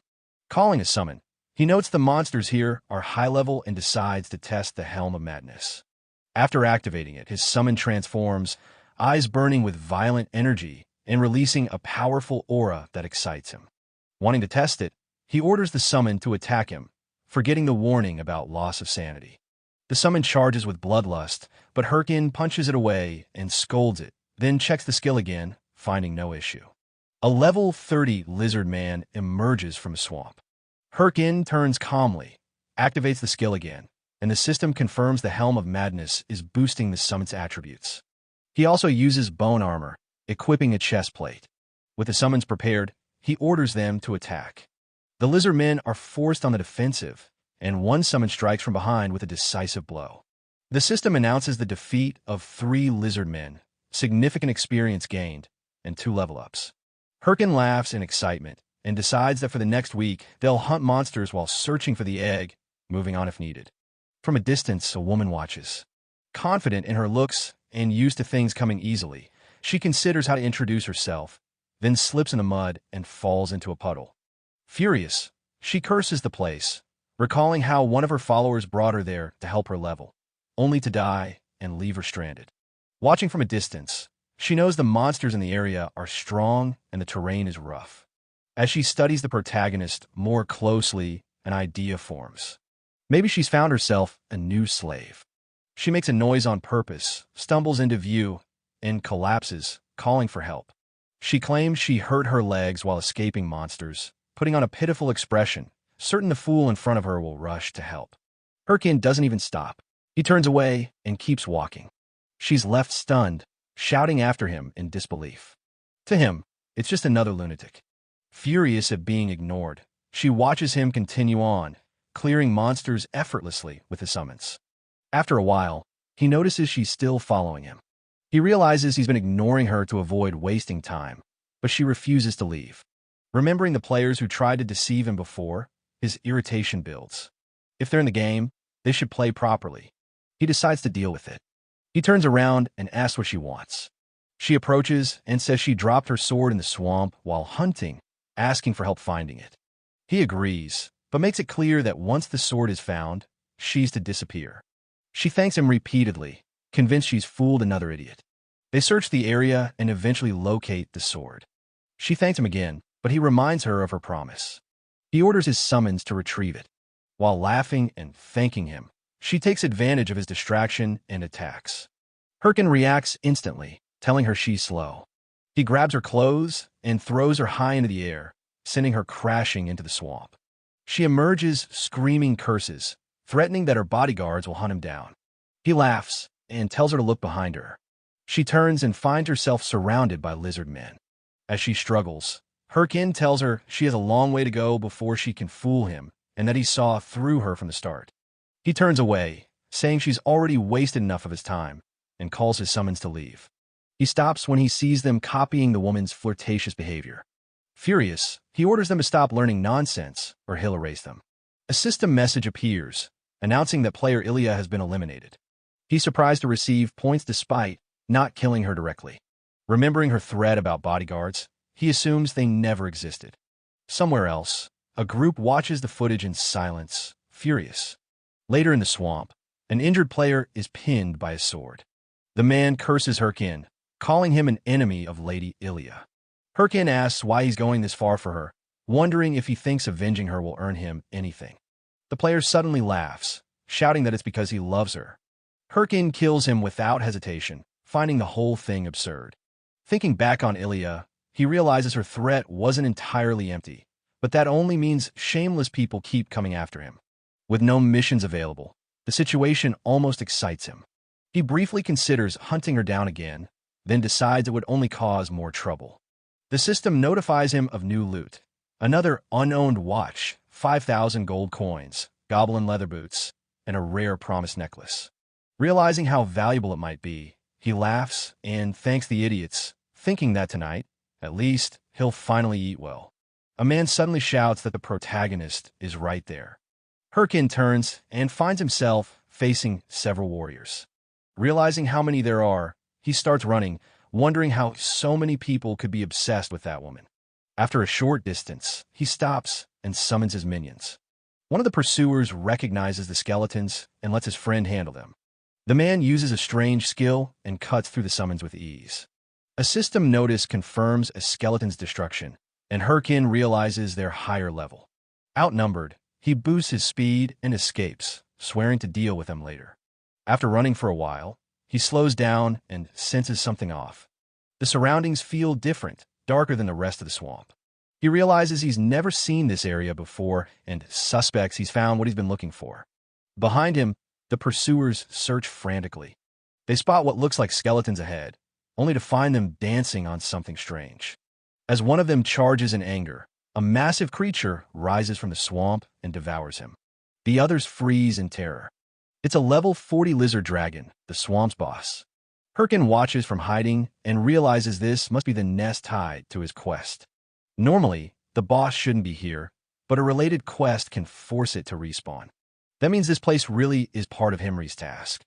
The thought angers him, knowing he was sent here at level 20, but he also knows the players around him have drawn the boss's attention. As some shout to retreat, Herkin appears briefly, summons his skeletons, and uses the chaos to escape. While the boss and players clash, he runs straight for the nest, convinced it will be empty. Inside, he searches desperately until he finds something that barely looks like an egg, more like a stone.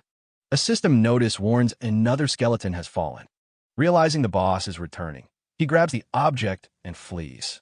Back at the battlefield, bodies litter the ground. He approaches one injured player, casually takes his watch, and warns him that he's been holding back until now. He tells them that next time, neither they nor that woman will be spared, then leaves at full speed. Deciding to profit from the situation, he posts the lizard dragon's location on the forum for sale. Later, he returns to Himri and places the object on the table, hoping it's correct. After examining it, Himri confirms it's what he wanted and thanks him. He comments that Herkin was faster than expected. Nervous, Herkin asks if there's another task. Himri explains that the item was found near corrupted monsters and was temporarily named the Stone of Corruption. Herkin is stunned. He realizes this is a key origin item tied to the main quest. The players who tested him weren't after him personally. They were making sure no one interfered with the main storyline. Only now does he understand that what he thought was a scam was actually part of something much bigger. Ahimri apologizes, saying he knew the mission would be too much for a rookie, but explains he needed to test Herkin's willpower against an unknown threat. He asks if Herkin is ready to fight corruption. Herkin clenches his fists, convinced this is his chance, and declares he'll devote everything to it. Ahimri immediately refuses, leaving him confused. He explains that the monsters are too strong and that he won't entrust such a task to someone so inexperienced. Just as Herkin reels from that, Ahimri changes his tone and says that if Herkin were to ask the great mage to accept him as a disciple, he might be willing to guide him. Herkin leaves the room without a word. Soon after, the system notifies him that the Ness Egg quest is complete. He has obtained the title of Ahimri's disciple, and Ahimri's Teachings Part 2 has begun. The new objective is to reach level 40 before meeting Ahimri again, with a corrupted tracker skill book as the reward. Remembering how he had to act earlier, Herkin fumes, convinced Ahimri is a con artist. Elsewhere, a raid concludes without casualties. The guild captain thanks the knight who assisted them, admitting the clear was possible because of him. When the captain offers extra payment, the knight refuses, saying he doesn't break rules. As he heads to the nest to collect items, he assumes the stone of corruption will still be there. Jumping in, he realizes it's gone and erupts in rage, cursing Heiho Mask. Meanwhile, Herkin is logged out, staring at his phone. He finally decides to treat himself and converts his earnings, only to watch debts, rent, and bills drain the account down to almost nothing. Furious and exhausted, he wonders why nothing ever works out. A message from Romani arrives, asking if he quit. He hesitates, thinking about the trouble chasing him, then snaps. Hungry and frustrated, he decides he doesn't care anymore. He logs back into the game and enters the Forest of the Dead. The system confirms the location. He remarks that the place is always unsettling, but perfect for grinding and drawing attention. Calling his summons together, he introduces a new teammate, a skeleton mage given by Ahimri, and puts it in charge of strategy. He notes the skill's heavy mana cost, but strong potential. Ahead, hands emerge from the ground as level 33 skeletons rise. His summons hesitate, unsettled by enemies that look just like them. Herkin urges them forward, reminding them that undead monsters are different once the fight begins. Seeing his summons cowering, he snaps at them to stop wasting time. With a flick of his fingers, he orders them forward. Boney charges first and strikes a skeleton, only to freeze when the enemy keeps moving as if nothing happened. Herkin confirms that normal attacks don't work. He pulls out a warhammer that boosts strength and smashes the skeleton's skull, shattering it completely. He follows through, sending the remains flying, then turns to his summons and tells them that all they have to do is crush the skull. Instead of understanding, his summons clutch their own heads in fear. He ignores it and declares the goal: 100 skeletons in 100 minutes for a timed attack video. With a chilling smile, he makes it clear failure isn't an option. That's enough to send them rushing off to hunt. As time passes, the system reports multiple kills and level gains. He praises them, noting they adapted faster than expected, and feels confident the video will turn out well. Then he senses something wrong. A massive level 35 skeleton warrior appears. He recognizes it as a rare spawn and immediately retreats with his summons, knowing it might revive in bone form. Charging ahead, he thinks about food for the first time in a while, only to narrowly avoid a devastating axe swing. Shaken, he coordinates with his summons, knocks the warrior down, and finishes it when the skeleton mage's fire ignites its bones. The system announces the kill and a large experience gain.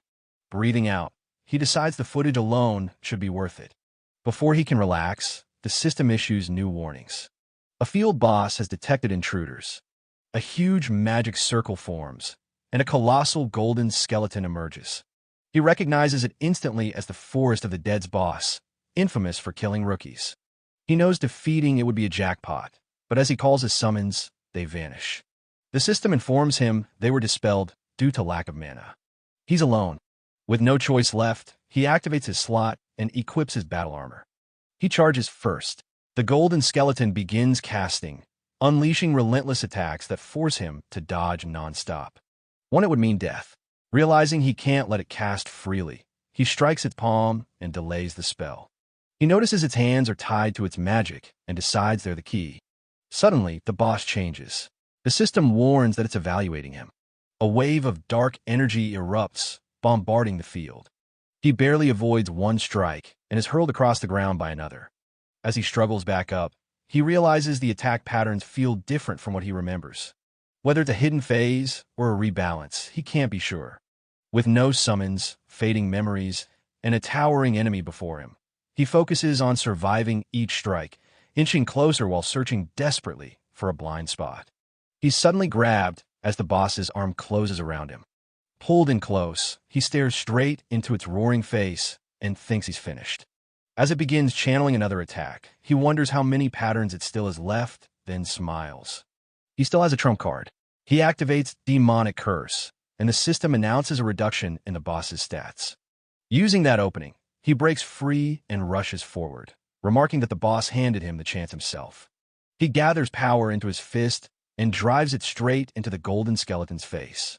The impact detonates, cracks spreading through its body as its form collapses. The system announces the defeat of the golden skeleton, a massive experience gain, gold, the title Skeleton Slayer, and a level up. He exhales in relief and deactivates his slot, knowing he wouldn't have lasted much longer. Checking his status, he sees he's reached level 36 with 9 titles and greatly increased stats. The excitement fades into realism as he realizes mana is becoming a serious limitation. His strength-focused build worked while his summons were present, but without them, it's risky. He has no money for new gear, but decides not to dwell on it. For now, he'll send the video to Romani, push for level 40, and reward himself with beef ramen later. When Romani watches the footage, she first explodes in frustration, then suddenly bursts into excitement. She realizes he defeated a stronger boss without taking a hit and with no rehearsal. The quality is so high it barely needs editing. Grinning, she settles on a title and decides to call it Solo Emperor. Later, at the Banga Castle Adventurers Association, Herkin returns to a Himri. The NPC comments on his condition, and Herkin tells him to just hand over the reward. The system announces the completion of a Himri's Teachings Part 2 and grants the skill book Osteology. He immediately understands its value, boosting skeleton stats, reducing mana costs, and allowing an extra summon. He thanks a Himri repeatedly. A Himri then reveals the corrupted tracker ring and explains how it synchronizes with the stone and necklace. Seeing its effects, Herkin is ecstatic, knowing how rare it is. When he reaches for it, a Himri pulls it back, teasing him and telling him to take it if he can. Laughing, Herkin activates his slot and charges. Sometime later, outside the association, he's exhausted but in possession of the ring. He reflects that the old man nearly killed him, but it was worth it. A Himri mentions a missing agent named Miggy in the Suryu Castle area. Herkin decides to level up more before heading there. His watch suddenly fills with messages from Romani urging him to check the video. Opening it, he freezes as he sees millions of views, floods of praise, and donations pouring in. He sinks to the ground, staring at the numbers, then starts thinking about food. Steak cuts run through his mind one after another as he realizes he can finally eat whatever he wants. He thinks about the jackpot he just hit. He expected good reactions, but not this overwhelming.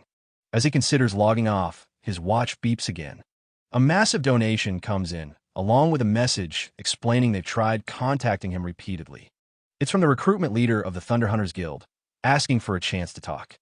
Herkin's mood turns sour. He immediately recognizes it as Colin's guild, the same one that expelled him in his previous life. Memories resurface of their relentless persistence back then, and seeing it happen again infuriates him. He rejects the offer outright, saying he wouldn't join them no matter what.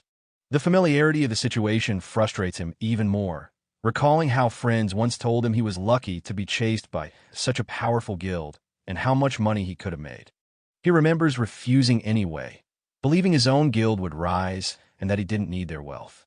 Snapping out of it, he slaps his face and tells himself it's not time to get drunk on money. There's too much to do. He summons his skeletons and bluntly reminds them that he carried the golden skeleton fight alone. Training starts again. They need to move better, fight cleaner, and not repeat past failures.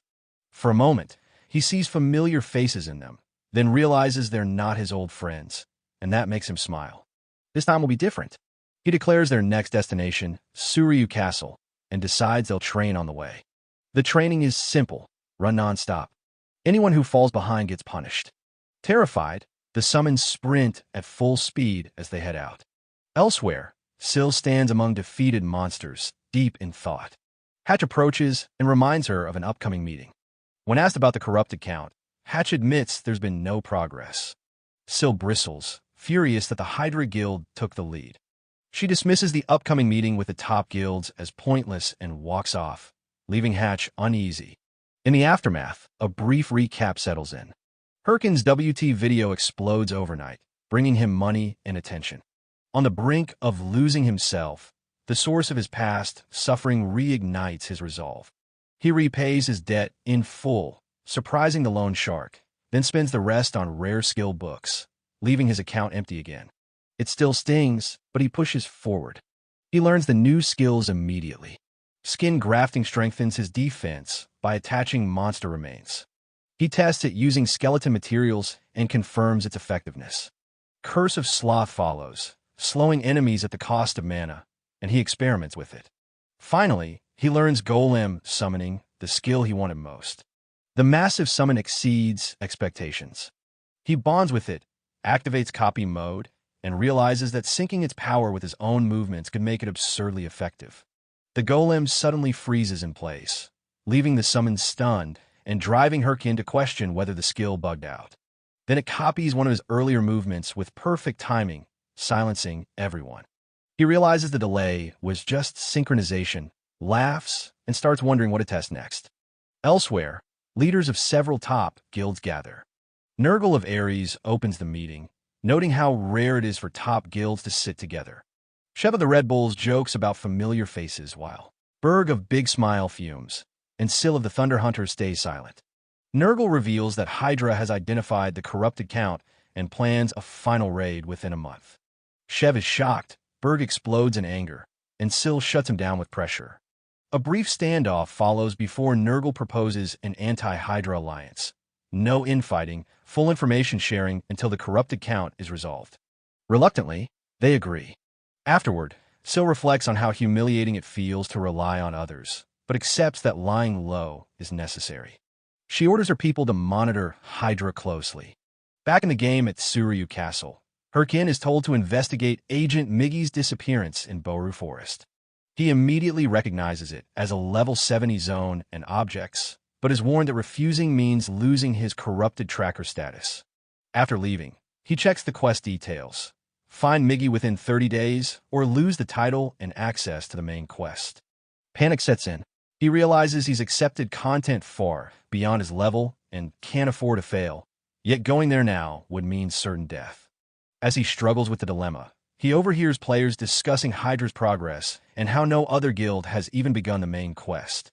The idea that the story could end without him unsettles him, then sparks something else.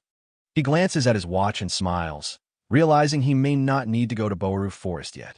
Elsewhere, two watchers monitor a massive castle, relieved that their long surveillance is ending. One asks his partner, Nadal of Hydra, about the rewards awaiting them. Nadal tells him not to get ahead of himself. Nadal warns that their mission isn't over and that they must continue monitoring the corrupted Count's castle without drawing attention.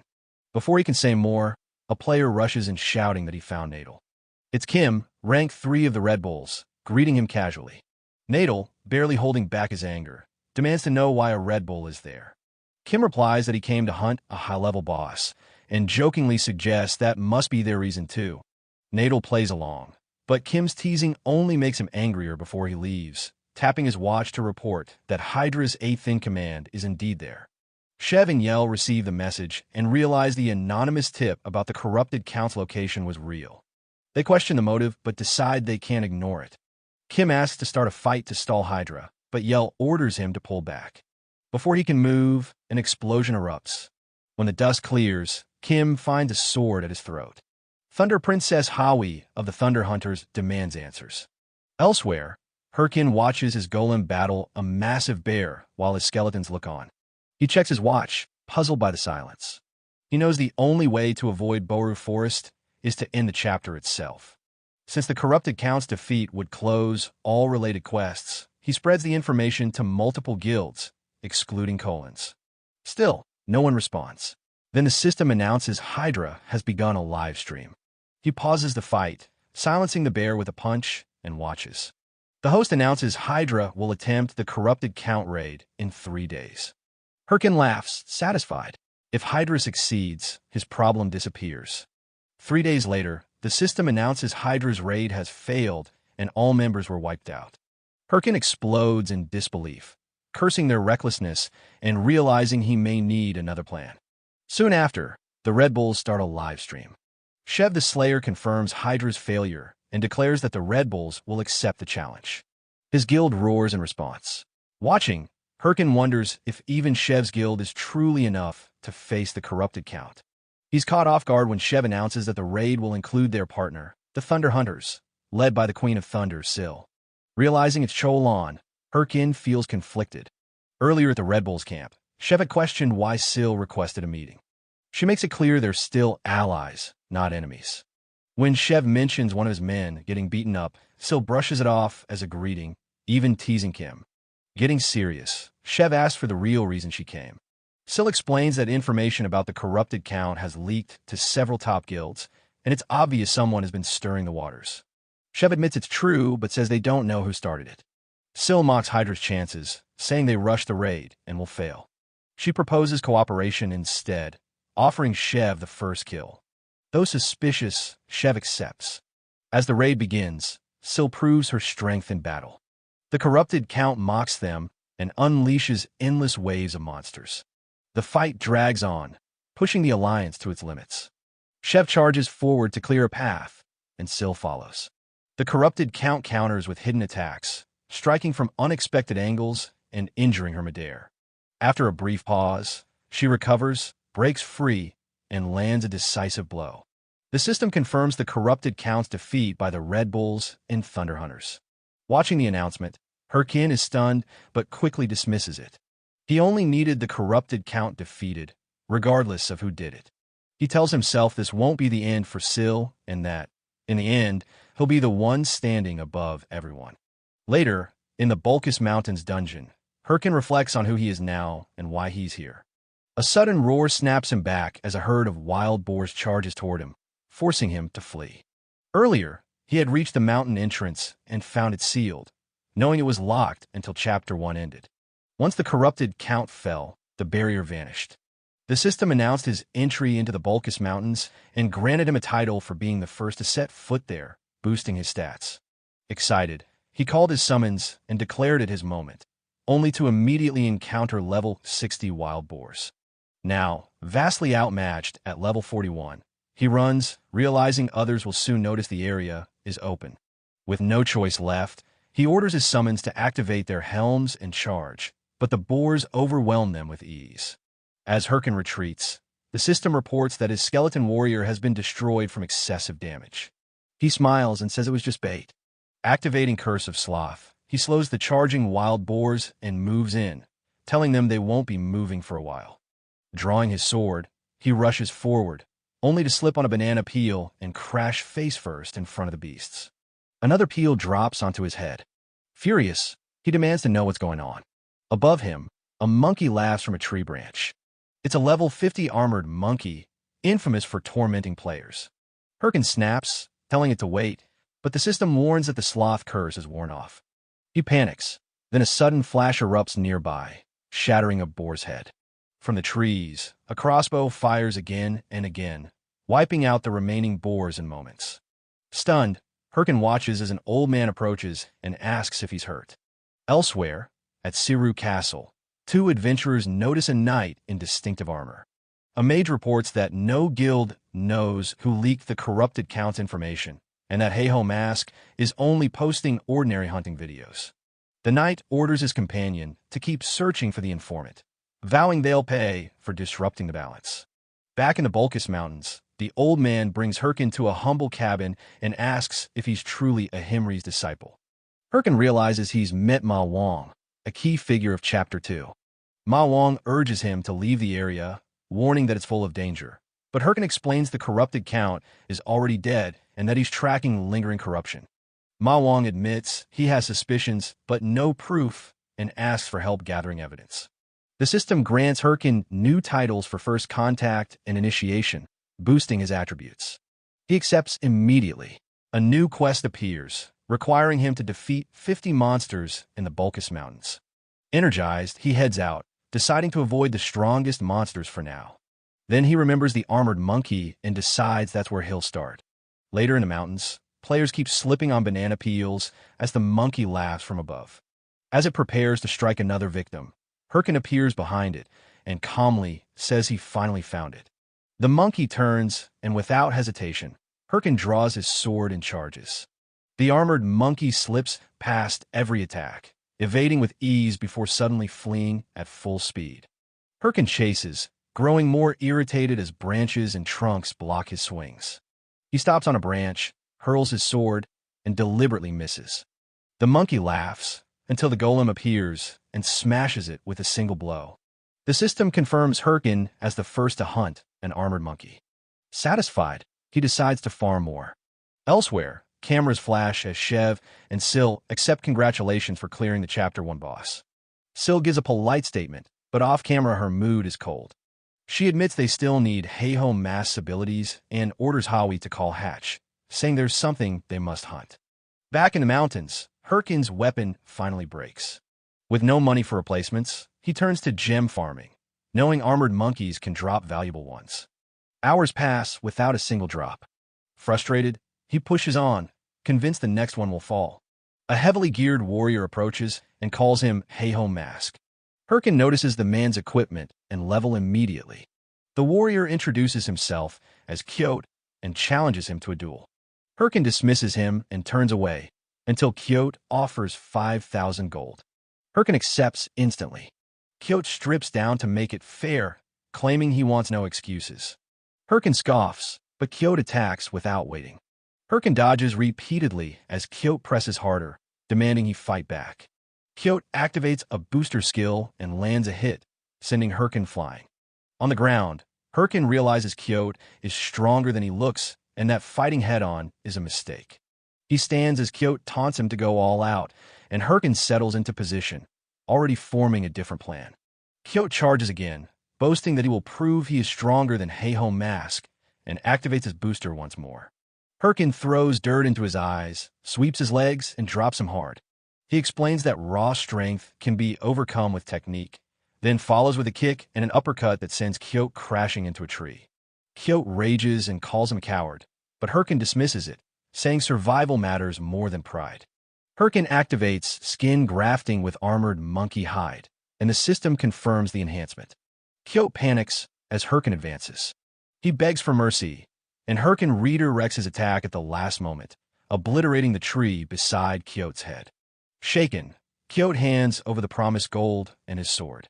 Herkin recognizes it as the hero orc sword and questions why he is giving it up.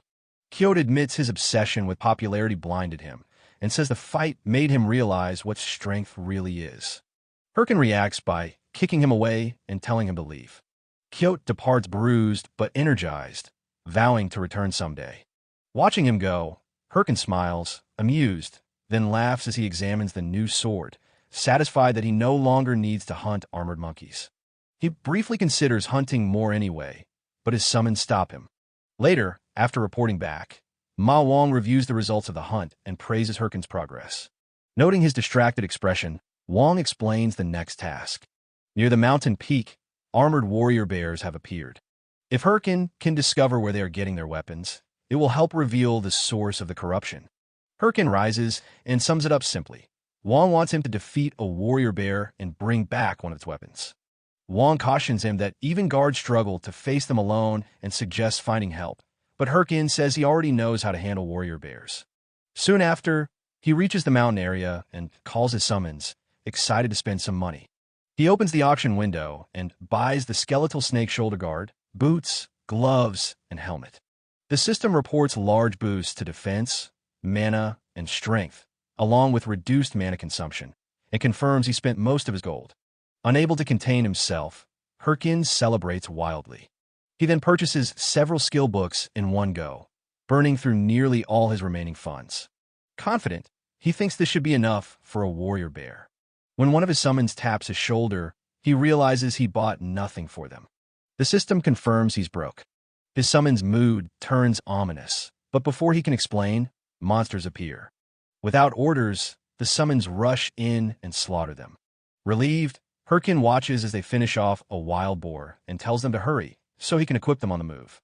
A sudden attack strikes the boar. Several players appear, claiming the area belongs to the Apollo Guild. They introduce themselves arrogantly, but Herkin attacks immediately, dropping all three and dismissing them as nuisances. As he leaves, one of them reports the incident. Not long after, the Apollo Guild leader orders that Herkin be brought in, furious at the disrespect. Reaching the warrior bear territory, Herkin finds his summons posing theatrically and snaps them back into line. He reminds them the warrior bear is level 70 with 3 phases and that defeating it will put them ahead in the main quest. They salute just as a massive roar shakes the area. The warrior bear emerges. Herkin equips his battle gear and declares this quest his. Elsewhere, Hatch of the Thunder Hunters wanders the mountains, grumbling about being sent to track a rookie, effortlessly burning down a wild boar king and hoping Heiho Mask appears soon. Facing the warrior bear, Herkin remembers how his guild once failed repeatedly against it. This time, failure would cost him his lead. He steadies himself, knowing he must strip the bear's armor and strike its weak points. As the bear charges, Herkin smiles and signals his summons, relying on his new strength modifications as he moves in to meet it. His speed spikes too far, sending him flying past the warrior bear while it and the summons stare. Before he can recover, the bear turns and wipes out his skeletons. Furious, Herkin checks his leg strength modification and realizes the boost is too extreme to control. He charges again, slams straight into the bear, rips part of its armor, then gets smashed into a rock. The hit proves the armor can be broken, but controlling his movement is still a problem. The bear attacks again. Herkin dodges and throws a bone bomb into its face. The explosion barely slows it. Realizing direct combat won't work, he resummons his skeletons and brings out the golem. The bear clashes with the golem, and Herkin reinforces it with hardening. With the bear restrained, the skeletons rush in, but their attacks only enrage it further. Herkin orders the skeletal mage to finish it. The flames catch both the bear and Herkin, making him snap at his summon. The bear roars, activating Battle Cry and restoring much of its damage, then charges again. Herkin laughs, abandons all strategy, and begins hurling bone bombs nonstop. Explosions engulf the area until the bear finally collapses. The system confirms the kill, rewards experience, gold, and completes Wong's quest. Looking at his shaking hand, Herkin realizes this was the same enemy his old guild failed against repeatedly.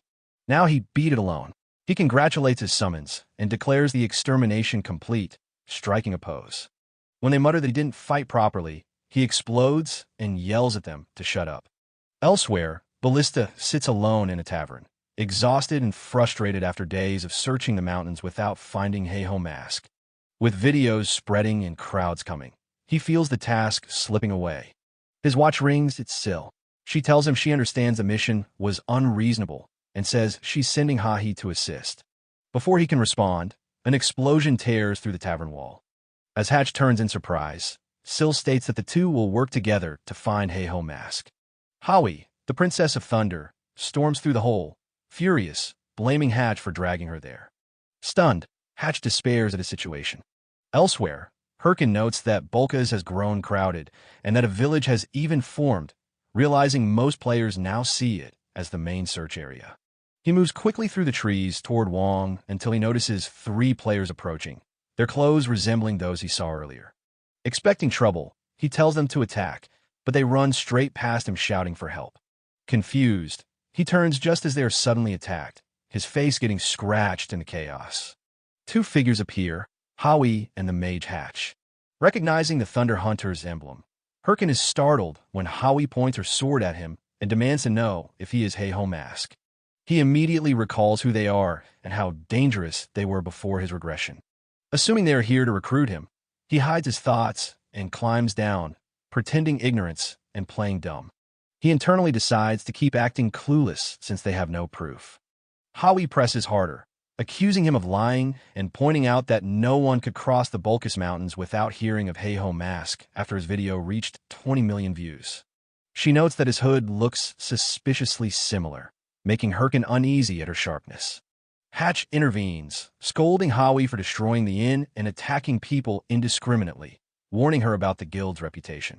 The two argue loudly until Hawi, visibly annoyed, mutters an apology, and walks away. Hatch apologizes to Herkin for her behavior and wishes him well. As Herkin relaxes, thinking he avoided trouble, Howie suddenly rushes him and punches him into a rock. Hatch panics, restraining her and shouting at her recklessness. Herkin protests that they assaulted an innocent player, then calmly announces he will file a public complaint accusing the Thunder Hunters of massacring newbies. Hatch hurriedly apologizes and offers compensation, handing over gold. Herkin accepts the 1,000 gold and drops the issue. As Hatch drags Howie away, Herkin knows the situation was humiliating, but also necessary. Provoking them now would be disastrous, so enduring a little longer is the only choice. As they walk away, Hatch scolds Howie for constantly causing trouble and ignoring how important image management is for a major guild. Howie, genuinely puzzled, says people should instinctively dodge attacks. Hatch asks if she's seriously blaming others for not dodging her punch. She insists it was just that man, saying he looked annoyed, as if he expected to take the hit. Hatch begs her to stay quiet. She tells him to shut up and calls him a loser. Meanwhile, Herkin returns to Wong's house and hands over a piece of the warrior bear's armor. Wong says this confirms something unusual is happening and thanks him again, noting that without him, there would have been many casualties. He notices Herkin trembling and asks if he's all right. Herkin says he's fine, though he's thinking they need to move on quickly before the top guilds catch up. Wong brings out a chest and asks Herkin to choose one item. He explains that while active in the Bulkus Mountains, he marked maps of monster dens. Herkin recognizes them as treasure maps and gets excited, but before he can take one, Wong says he has another request. Herkin, irritated but unsurprised, listens as Wong explains that armed monsters have also been reported beyond Bulkus and asks him to investigate again. Herkin agrees, takes a map, and learns the destination is the Parang Forest.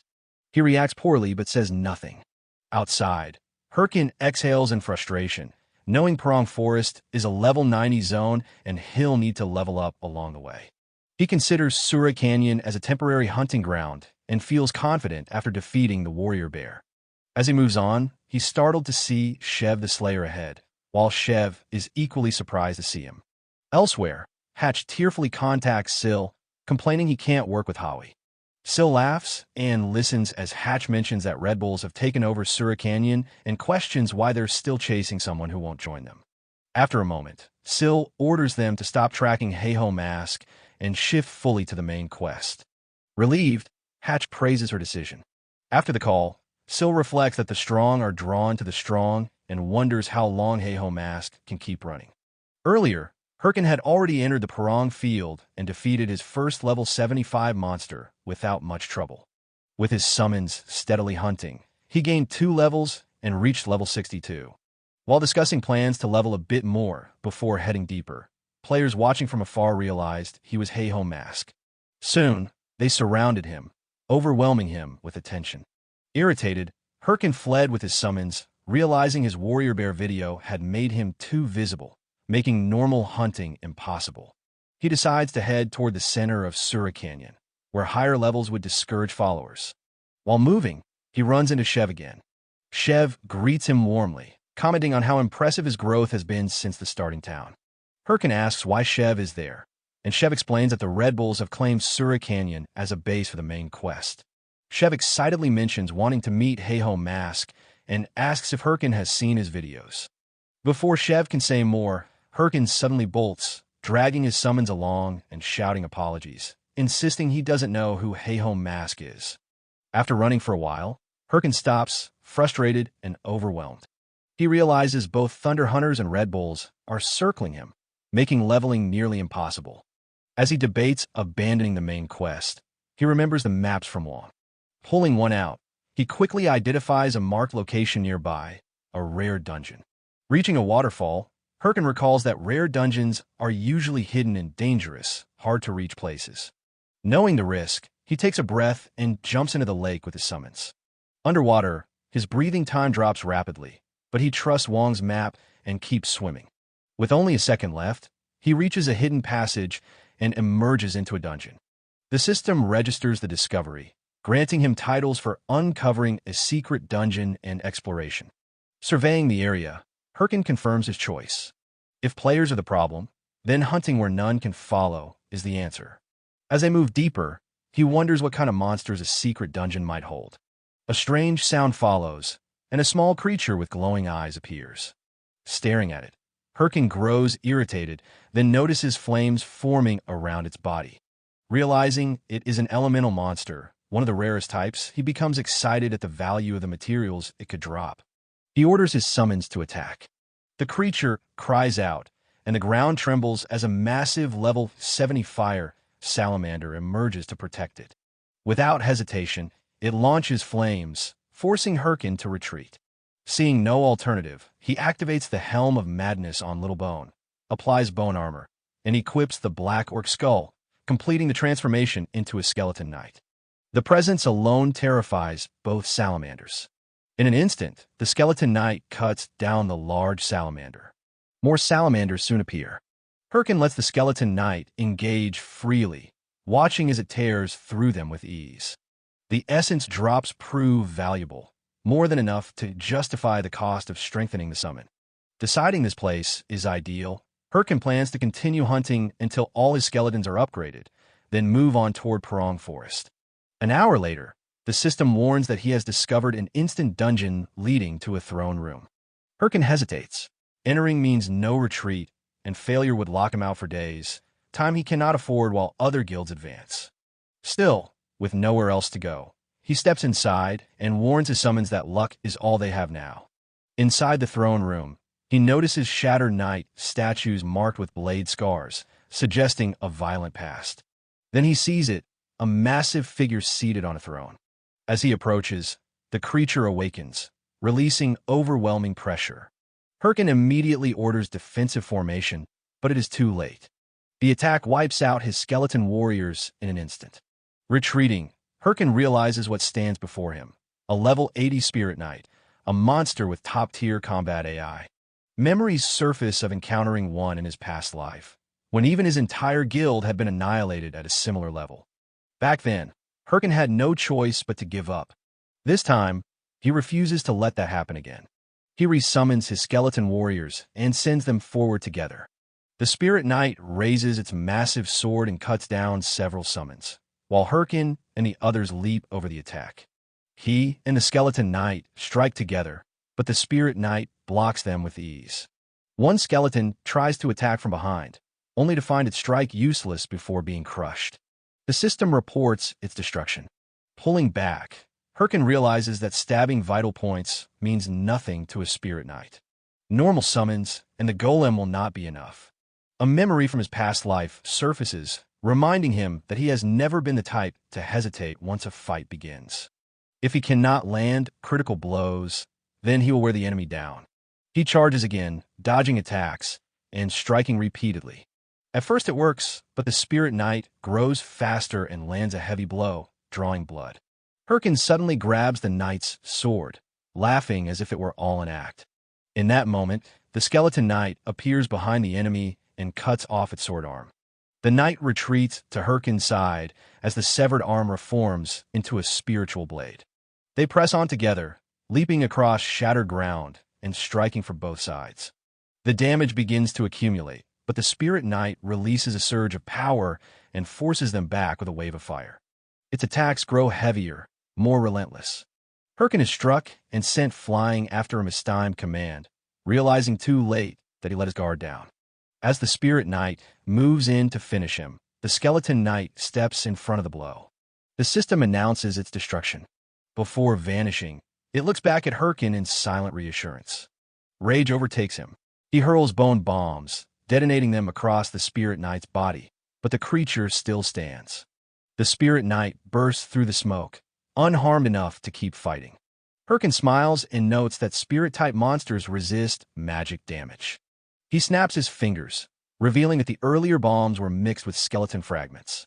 Activating his ultimate summoning skill, multiple skeletal constructs erupt and restrain the Spirit Knight. Herkin charges in and unleashes a final series of strikes. The system announces the Spirit Knight's defeat, awarding massive gold, a rare title, armor fragments, and experience. Herkin levels up once more, remembering how his guild once fell to this enemy. He looks at his restored summons and realizes how different things are now. He thanks them, even as they lapse into their usual antics. When he tries to leave the instant dungeon, nothing happens. Surrounded by his summons, he wonders if something else remains. A sound echoes behind him. Turning sharply, he sees a door opening and considers that it might be a randomly appearing reward room. Herkin runs toward the door in excitement, imagining rare rewards, only to be disappointed when he finds an old research record of ancient power. He immediately recognizes it as a main quest item he memorized long ago and curses the outcome. As he reacts, a light flares behind him, drawing his attention in surprise. After leaving the instant dungeon, he heads straight to the Parong Forest, confident he has leveled enough to return to the main quest. He summons his companions, now outfitted with powerful new armor. Watching their excitement, he reflects on the true reward from the room, a stolen skill that allows his own equipment to be worn by his summons, letting him strengthen them regardless of level, though at great cost. He warns them they must make it worthwhile, unaware of onlookers nearby. A group soon approaches, applauding and calling him Hey-Ho Mask. They introduce themselves theatrically as the R2 family, outlaw romantics training toward level 100 but unable to survive the Parong Forest alone. Herkin ignores them and walks off, but they persist, struggling to keep up and repeatedly asking him to slow down. Losing patience, he snaps at them to leave him alone. When they continue pressing him to join, he reacts violently, leaving them bruised on the ground and warning them never to follow him again. Afterward, the R2 family realizes they have been rejected once more. As they consider retreating, they receive news that another group is under attack nearby. Meanwhile, Herkin continues hunting, coordinating with his summons to bring down black ogres efficiently. With dozens defeated, he notes how predictable monsters feel after facing a spirit knight. Checking his quest, he grows frustrated that he still cannot find traces of armored monsters in Parong Forest and worries other top guilds are already advancing. An explosion suddenly shakes the forest. Herkin turns alert, realizing this may be what he has been looking for, and calls his summons. Elsewhere, the R2 family is struggling against armored monsters moving in formation, clearly led by an intelligent boss. Outmatched, they realize escape is their only option. Remembering how they were always abandoned when asking for help, their captain decides they will not leave others behind. He orders his partners to burn their remaining mana to create an escape route for the trapped group, then charges the monsters alone, striking fiercely and believing that holding them back is the right choice. The captain is struck down by a counterattack and left helpless as the Black Ogre prepares to finish him. At the last moment, Herkin arrives and blocks the kick, bluntly stating he is not there to help but to make sure no one steals his monsters. Without waiting, he summons his forces and orders an all-out attack. The battlefield turns chaotic as his summons overwhelm the armored ogres with speed and coordination far beyond what the R2 group expected. As the lesser ogres fall, Herkin steps forward and calls out the boss. The ground shakes as a level 80 helmet ogre emerges, radiating corrupted power. The R2 captain, being treated nearby, doubts anyone could face it alone, while another observer identifies it as a corrupted monster tied to the main quest. The ogre charges, but Herkin calmly channels power and strikes first, tearing through its armor and dropping it in a single decisive blow. The area falls silent as the system confirms the Helmet Ogre's defeat, rewards, and level up, along with the item needed to complete the mission. Herkin notes he must return to Wong to continue the main quest and briefly considers how the drops should be divided. Remembering the R2 captain's earlier resolve to protect others, he lets the matter pass. The R2 group approaches to thank him. Instead of demanding loot, they insist on proof they were present and ultimately leave all drops to Herkin without protest. He is left confused by their idea of romance, but quietly acknowledges their sincerity. As he heads back through the Parong Forest with his summons, Herkin reflects that while teaming up with people like them might be fun, it would only slow his path forward. His goal lies beyond guilds and alliances. He urges his summons onward, focused on finishing the mission and moving ahead. Elsewhere, Syl stands over a fallen warrior bear as her guild gathers around. Hatch reports that 2 top guilds have fallen into open conflict, weakening themselves. He then adds that Hey-Ho Mask has already defeated the Helmet Ogre and remains ahead in the main quest. Instead of anger, Syl smiles and orders her guild to accelerate, declaring that the Thunder Hunters will immediately advance into the next stage of the main quest. After returning to Bangu Castle, Herkin is greeted enthusiastically by Ahimri, while he himself questions why he had to come back. Ahimri explains that Hunter Wong praised Herkin's work and sent a reward. He produces the Ring of the Secret Order, which greatly boosts all attributes, recovery, and class-related stats. Herkin recalls how Wong had warned him that joining the Secret Order meant risking his life, though he had eagerly agreed, knowing this ring was the real reward. Outwardly composed, he struggles to contain his excitement. Wong had sent him back to Ahimri because Ahimri was also part of the Secret Order and would provide the emblem. Herkin had expected trouble and is proven right when Ahimri refuses to hand over the ring without making him beg. After an undignified display and Ahimri's laughter, Herkin finally receives the ring, knowing the reward is far too good to refuse. Now accepted into the Secret Order, Herkin is immediately given a new mission. Ahimri sends him to a war zone, a chaotic battlefield filled with endless waves of monsters pouring in from beyond castle walls. The danger is high, but rewards scale with kill count, making it extremely lucrative. Standing before the battlefield, Herkin reflects that he had wanted to come here before his regression, but had been held back. He decides to prepare carefully. From afar, someone observes him closely, convinced they have found Jaehyun mask. Elsewhere, Apollo, master of the Apollo Guild, rages after hearing his subordinates failed and returned empty-handed.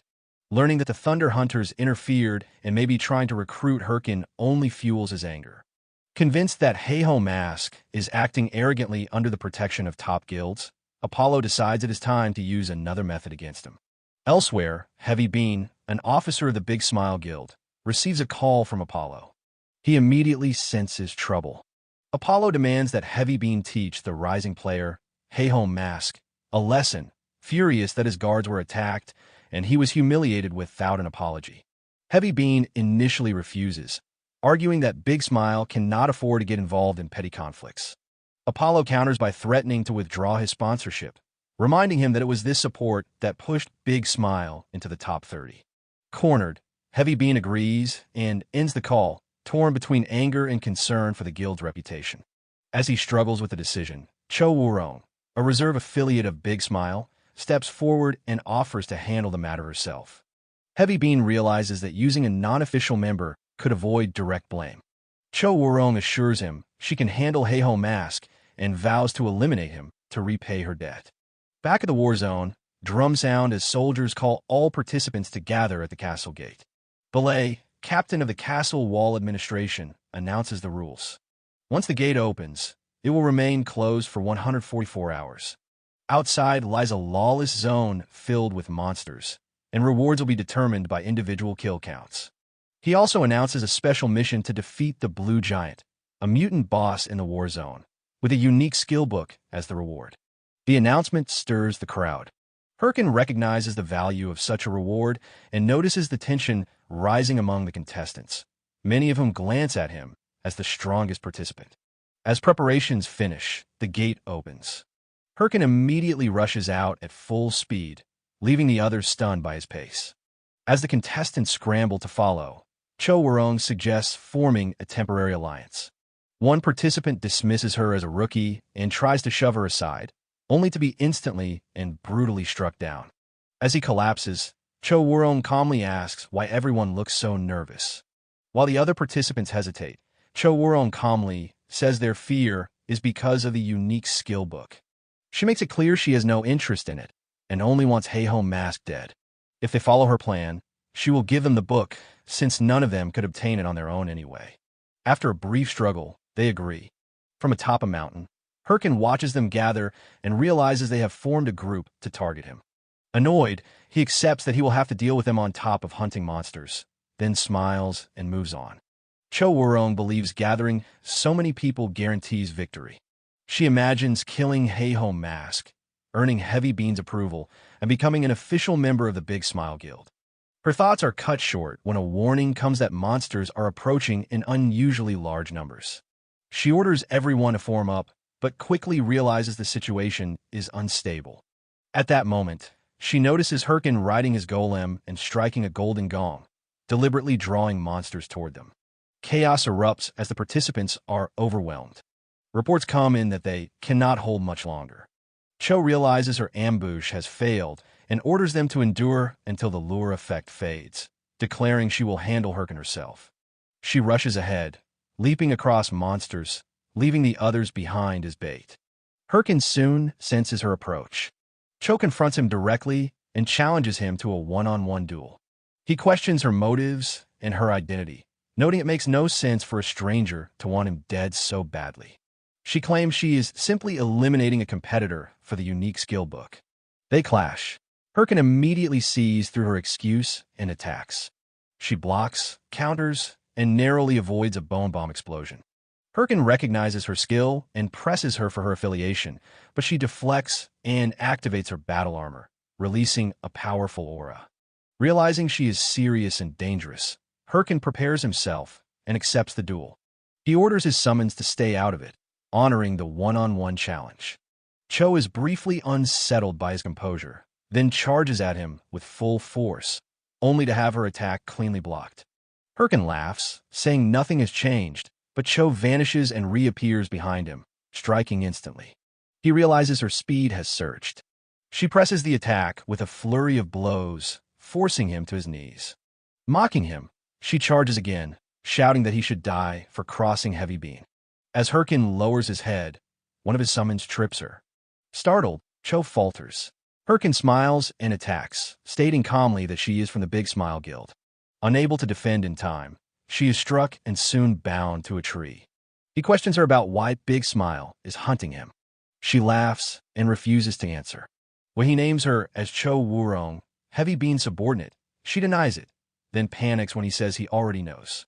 Herkin explains he has his own sources and asks again why Big Smile is targeting him. She claims she doesn't know, then screams for him to kill her. He refuses, saying it would be a waste. Knowing she would revive anyway, he leaves her tied there and warns her not to interfere again. As he walks away, Cho realizes he saw through everything and is shaken by his words, confused by feelings she has never had before. Later, Cho reports her failure to Heavy Bean. He tells her to rest, but after the call, he erupts in rage. Soon after, Apollo contacts him, demanding to know why news is spreading that Big Smile was defeated by Heiho Mask. Heavy Bean is left humiliated and furious. Meanwhile, Herkin reaches the Blue Giant and fights it with his summons. The battle drags on, exhausting him completely. He finally defeats the level 85 monster after 30 minutes and comments on its absurd endurance. Resting, he reflects on Big Smile's hostility and recalls how top guilds once tried to crush his rise in his past life. Suspecting something larger, he abandons overthinking and decides to crush anyone who stands in his way. With 138 hours remaining, he begins farming relentlessly. When the gate finally opens, exhausted participants return, complaining about the difficulty and blaming Cho Wurong. Herkin appears loaded with rewards, casually mocking them. From the shadows, Cho watches him again, vowing that next time will be different, though her gaze lingers longer than it should. At that moment, Belay steps forward to announce the top contributor of the mission. Belay calls Herkin by name and summons him to the office. Herkin rushes over, excited at being recognized. The administrative captain praises him for leading the kill count and defeating the Blue Giant, thanking him for his contribution. He then mentions the recent appearance of unfamiliar blue-skinned monsters infused with ice energy, including creatures like the Blue Giant, and suspects they originate from the Ice Mountain. He considers sending an expedition there, but notices Herkin is distracted.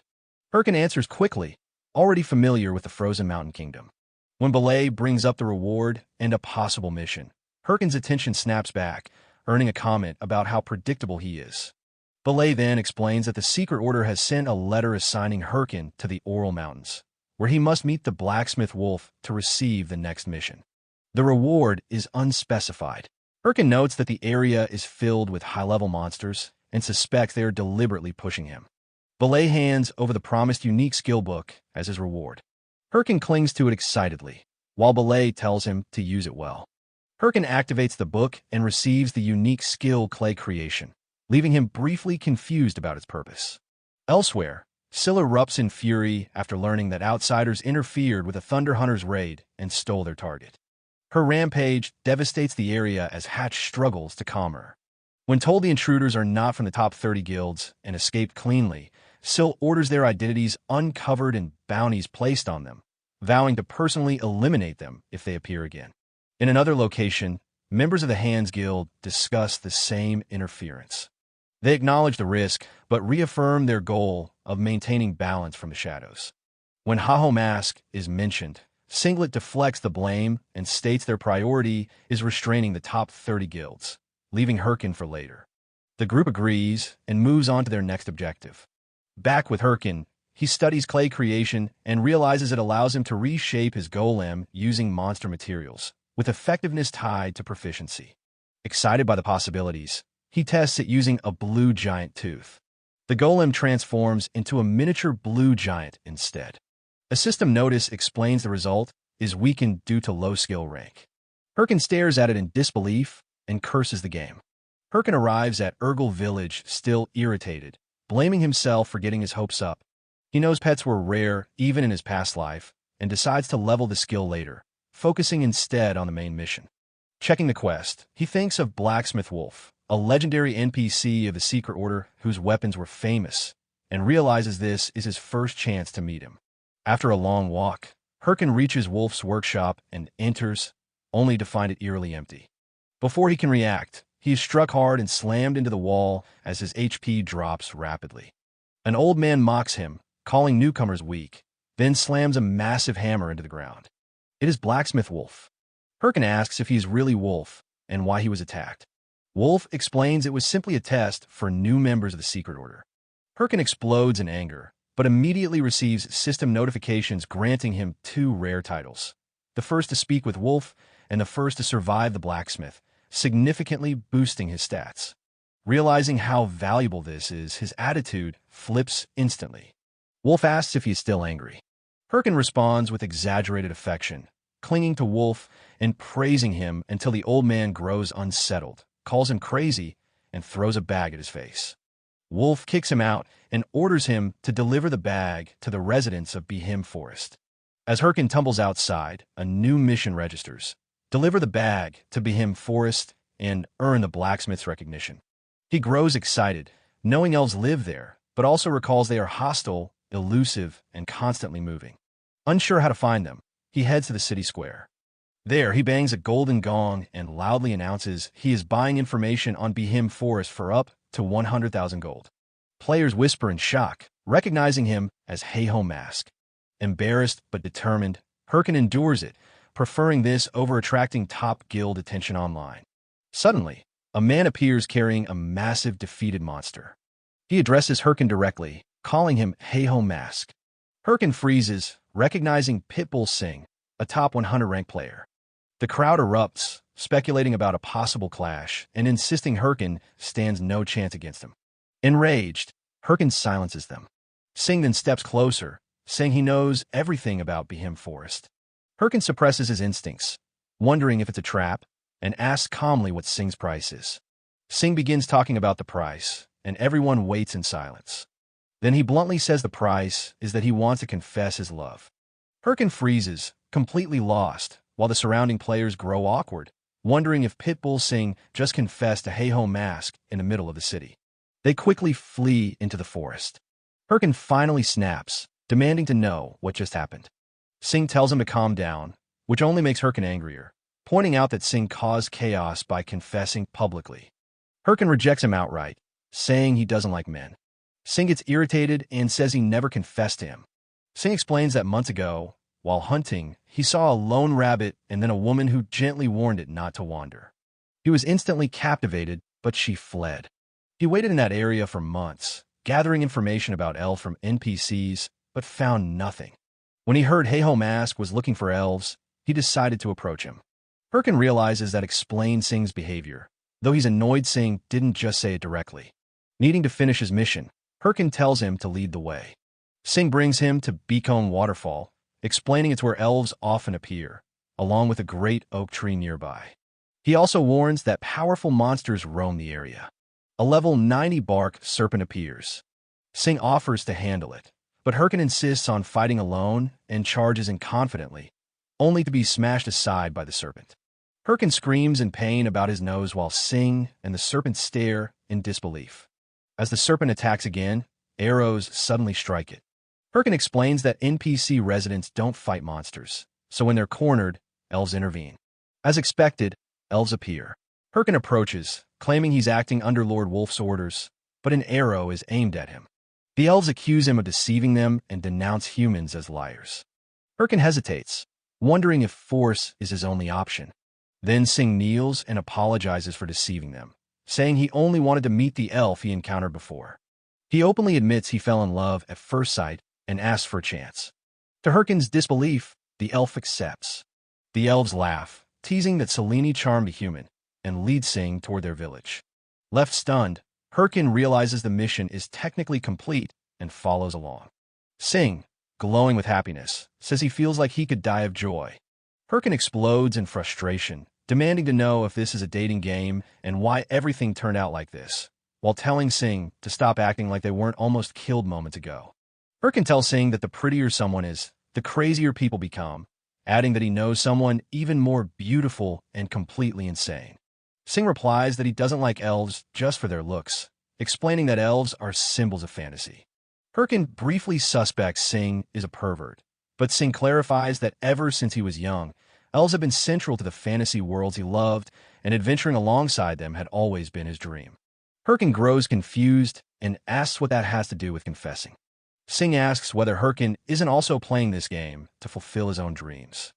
Herkin says he has no such dreams, only the goal of becoming the strongest and crushing anyone who looks down on him. Sing asks if that doesn't make Herkin the same as those who once looked down on him. The question catches Herkin off guard. He dismisses it, saying the strong devour the weak, and that's how the world works. Sing asks whether what happened to Herkin in the past wasn't also natural. Herkin snaps and punches him, the impact echoing through the forest. He grabs Sing by the collar, saying dreams and happiness are luxuries for people who already have something, and asks if Sing knows what it means to fight just to survive and lose everything in an instant. As he equips his battle armor, he tells Sing to stop preaching. The elves scold them for fighting, then announce they've arrived at Behem village. At the largest tree, the village elder appears. Herkin delivers Wolf's package, completing the mission. When the elder opens it, Herkin realizes it contains an epic item, the bracelet of purification, capable of removing all negative effects. He recalls that this item is tied to purifying a corrupted elf later in the main quest. However, the elder tells Herkin to leave, saying he is still too weak to proceed. Furious, Herkin vows to return after training. He heads into monster territory and begins slaughtering creatures relentlessly, thinking about how the Thunder Hunters are advancing the main quest while he's being held back. As he fights non-stop, exhaustion sets in. Distracted, he drops his sword as monsters close in, and he simply stands there, unmoving. Elsewhere, Sing recounts the incident to the elf. She suggests he apologize honestly, saying that's what friends do.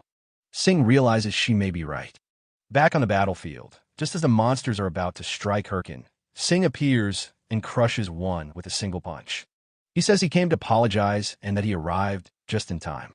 Herkin, stunned and irritated, warns him to leave if he's looking for another fight as his summons rush forward. Sing remains standing in silence. Sing apologizes, and Herkin is startled enough to stop his summons mid-attack. With blades at his throat, Sing explains that his words came from concern, and that when he spoke about things he didn't truly understand, it turned into an unwanted lecture. That was why he was apologizing. Herkin turns away, irritated, and tells him that if he feels that guilty, he can help hunt monsters. Sing asks if that means his apology was accepted. Herkin mocks him, saying he'll drain him dry and that he'd better not regret it. Sing laughs, asking if apologizing comes with a price. Herkin explodes again, curses him, and says he already accepted it. Monsters suddenly rush in. Without another word, the two move together, crushing the creatures with ease. System messages pile up as experience pours in. After hours of non-stop fighting, Herkin collapses exhausted, realizing he has finally reached level 100. He checks his status, seeing his massive stats and dozens of titles. Sing, equally drained, comments that it was insane. Herkin agrees, noting they barely slept for days. Sing says he's logging out. Herkin accepts it, then hesitates before awkwardly thanking him. Sing tells him not to be shy, says it's embarrassing between men, and logs out. Herkin immediately shouts insults after him. Back in Behem village, the elder now judges Herkin strong enough. He hands over the bracelet of purification and begins the corrupted elf quest, warning that corrupted beings cannot be reasoned with. Herkin receives the bracelet, satisfied, already thinking of keeping it. When he asks where to go, the elder admits he doesn't know and leaves, telling Herkin to figure out himself. Outside, Herkin rages at the lack of information, then calms down and thinks it through. Corrupted elves raise monster armies, meaning unusual monster activity will appear nearby. Instead of revealing the quest, he decides to buy information on newly spawned monsters and piece it together himself. While boasting about his own genius, someone approaches and asks if he's looking for monster information. Herkin turns eagerly, then freezes. It's Shev the Slayer. Earlier, Shev had received a new anonymous message identical to the old one about elf corruption, pointing out someone was buying monster information. He immediately realized it was a smokescreen by someone who knew the truth and decided to intercept it himself. Now, standing before Shev, Herkin feels the plan collapse. He considers retreating, but feels Shev's overwhelming pressure. He summons his minions defensively. Shev laughs, saying it was the right choice, since attacking would have gotten Herkin killed. He then grows serious, saying Herkin's physical ability and information control far exceed a normal rookie. Shev asks directly who Haeho Mask really is. Herkin opens his mouth to answer and starts yelling instead. Herkin suddenly began acting unhinged, collapsing to the ground and screaming that he was just a stupid novice being threatened by someone from the Red Bulls Guild. He wailed about only looking for monster information, briefly pausing to fake a crying face before continuing to flail and shout. Shev remained silent. Herkin wondered if the act had worked. After a moment, Shev sighed and said there must have been a misunderstanding, since he didn't think Herkin was the person from the report. Herkin immediately stood up, relieved, saying it was all a misunderstanding. Then Shev mentioned a 5 billion bonus. Herkin froze, momentarily lost in the number, until Shev calmly clarified that it came with salary, benefits, and incentives. He then turned away, saying that if Herkin wasn't who he was looking for, there was nothing more to discuss. Herkin chased after him, claiming it had always been his dream to join the Red Bulls, only to stop himself mid-thought and shout that Shev couldn't buy people with money. Shev pointed out that Herkin's actions contradicted his words. Herkin muttered that 5 billion could buy a lot of meat. Shev then directly offered the same contract to Haeho Mask. Herkin refused without hesitation. Shev's sword appeared at his neck as he warned that refusal meant becoming an enemy. Herkin still said no, activating his battle armor and declaring he would rely on his own strength, even if it meant dying there. Shev said nothing. Instead, he sat near the cliff and commented on the view. He mentioned the Red Lake and casually shared that his guild had confirmed a sudden increase in monster spawns nearby. Herkin questioned why he was being told this. Shev laughed and said they didn't consider him a rival, adding that the Red Bulls bowed to no one. They were only sharing the information out of respect for his solo play. As Shev turned to leave, Herkin shouted Salt Mountain, deducing their main quest route. Shev stopped, surprised, then laughed, calling Herkin an idiot. Furious, Herkin cursed him and stormed off with a summons. Later, Shev reported the failed recruitment, admitting Herkin looked ready to break rather than join. He said he was curious how far Haeho Mask would go alone. Herkin soon arrived at Red Lake. While his summons played in the water, he recalled memories of leveling there with his old guild. Shaking it off, he ordered his summons into formation when a group approached. He prepared an ambush, only to freeze when they bowed instead. The priest begged for help. They explained they were from the Golden Brothers Guild's 2nd Division and faced expulsion if they failed to hunt a corrupted gray rooster. Herkin refused outright. They broke down, clinging to him and offering payment. Curious despite himself, Herkin asked how much. The warrior answered 20,000. Herkin turned away, saying the price is too low. The warrior clings to his leg, insisting it's all they have and offering all rewards if the monster is defeated. Tired of the begging, Herkin agrees to take the 20,000 and everything else. They eagerly accept, thank him, and hurry to pay as he walks ahead. Earlier, the same group had been chained in a slave farm owned by Apollo, begging for time to repay their debt.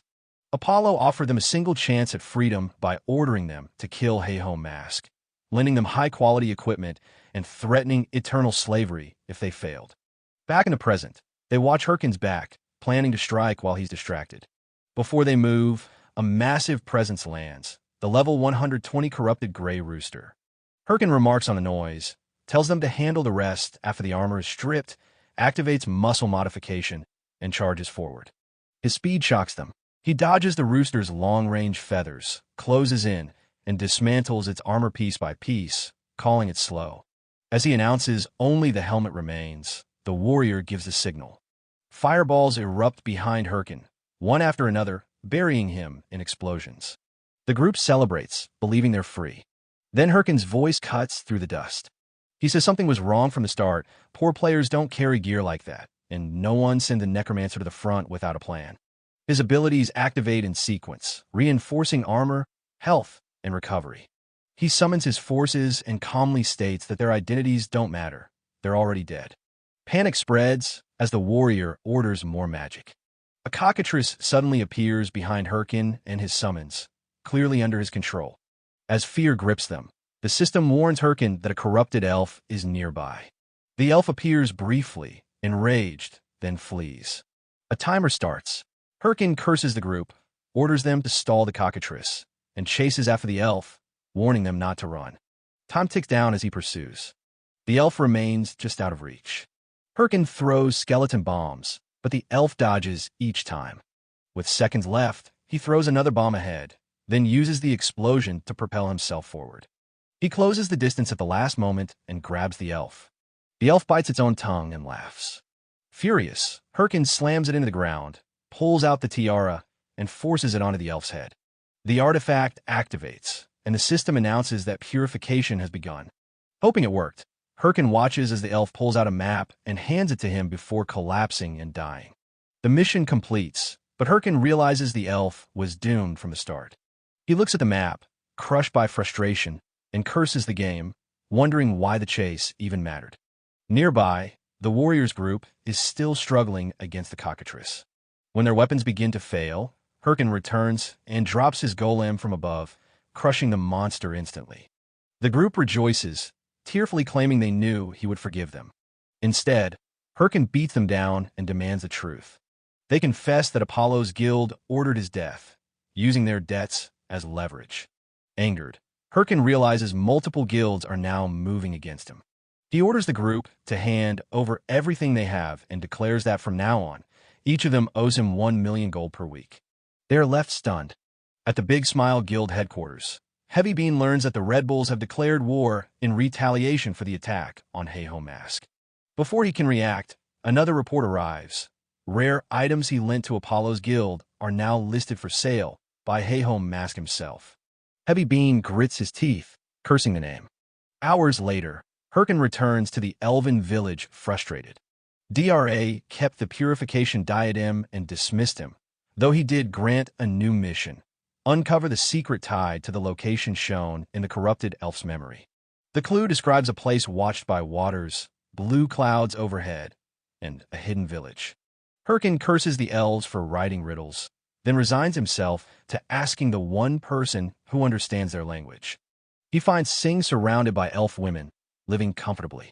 Enraged, Herkin drags him over and demands a translation. Sing quickly explains the riddle points to the blue mist forest, watched over from high ground. Herkin grows even angrier, punching a tree and fuming at how unfair everything feels, until his summons awkwardly try to comfort him. A level 110 Smogrian suddenly attacks. Herkin and his summons tear it apart, and he levels up again. Looking around, he realizes the area matches Sing's warning, yet there are no humans in sight. As mist thickens between the trees, a masked figure emerges, demanding to know who Herkin is and who he serves. Herkin answers that he belongs to no one. The figure calls him an intruder and releases a crushing, ominous power. Herkin immediately senses the field around him change as the masked figure advances, declaring that intruders must be eliminated. The opponent reveals itself as a corrupted comrade, Ian, of unknown level. Realizing this is tied to the main mission, Herkin barely reacts in time to block Ian's charge. He counterattacks and orders his summons to strike, but they are wiped out in a single blow. Herkin rushes forward in anger, unleashing a flurry of attacks. only to see Ian regenerate instantly, as the system warns that physical attacks are ineffective. Magic fares no better, and another summon is destroyed. Herkin understands he is facing something unlike anything from his past life. With no choice, he goes all out, summoning his golem, empowering his remaining forces, and layering curses. Even then, Ian counters effortlessly, shattering his summons again and driving Herkin back with overwhelming force. Herkin presses on himself, analyzing every movement, but is kicked aside and nearly crushed. Using his golem to restrain Ian for an instant, he exploits a brief opening created by his curse, orders a final magical assault, and detonates everything at once. When the dust settles, Herkin collapses as the system announces the completion of the corrupted elf remembrance mission and grants him the title Corruption Destroyer. Exhausted and frustrated, he believes it's over, until Ian walks toward him again. Ian suddenly drives his own sword into his head and falls, begging Herkin to finish him before corruption takes hold again. He reveals he was once a member of the Secret Order, captured and broken by the founder of corruption, forced to slaughter countless people. Herkin realizes the true enemy lies elsewhere and considers purification, but Ian stops him. Calling Herkin a good person, he impales himself fully and vanishes, entrusting Herkin with what remains. The system confirms an inheritance mission completion. Later, Herkin brings Ian's sword to Hunter Wong, who recognizes it as his lost friend's and tells Herkin to keep it. When Herkin checks its attributes, he is stunned by its power and accepts it without hesitation. Elsewhere, Syl learns of Heiho Mask's movements and grows increasingly fixated, while Singlet quietly approaches her with an offer to eliminate him, sparking her interest. Leaving Wong's cabin, Herkin is still celebrating his new weapon when shouts erupt ahead of him, a crowd rushing forward and calling for the elimination of the Heiho Mask. While dodging attacks, Herkin demands to know who they are and how they recognized him as Heiho Mask.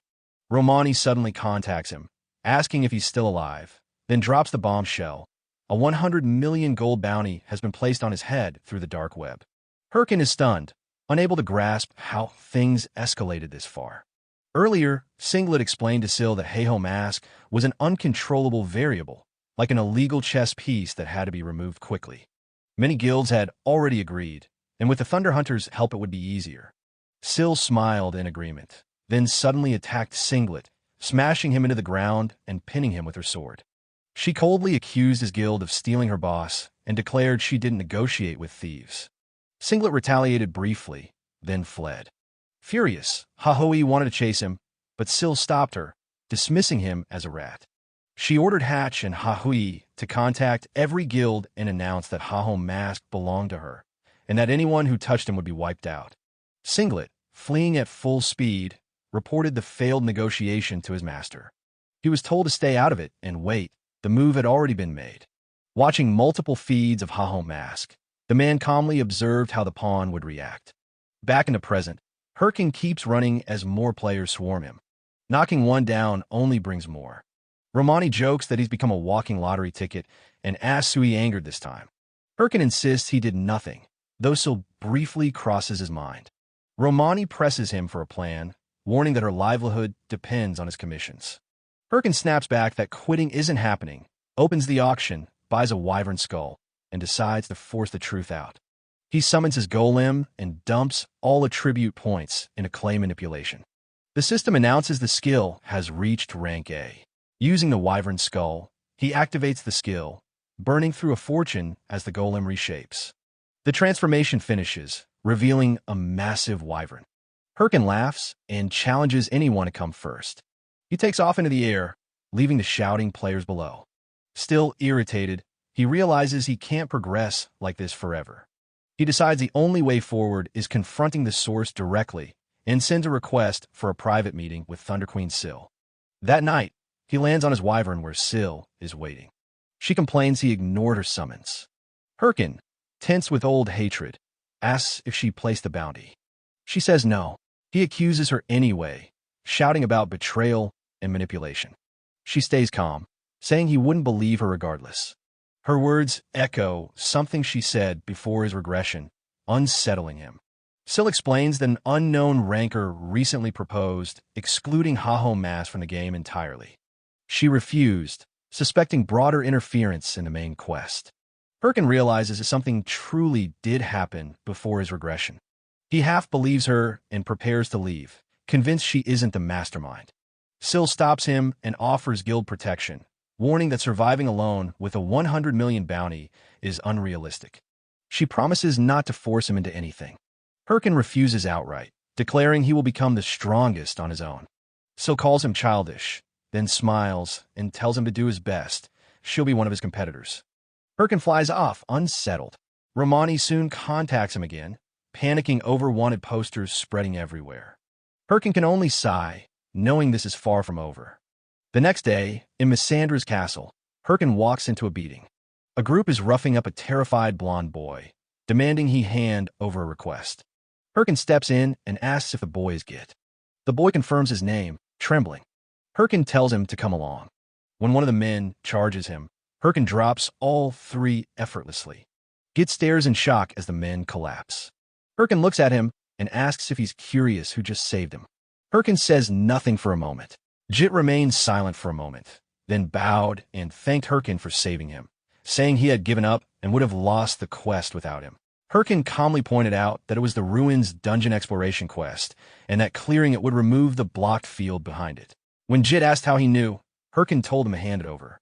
Jit grew irritated, assuming Herkin was just like the others.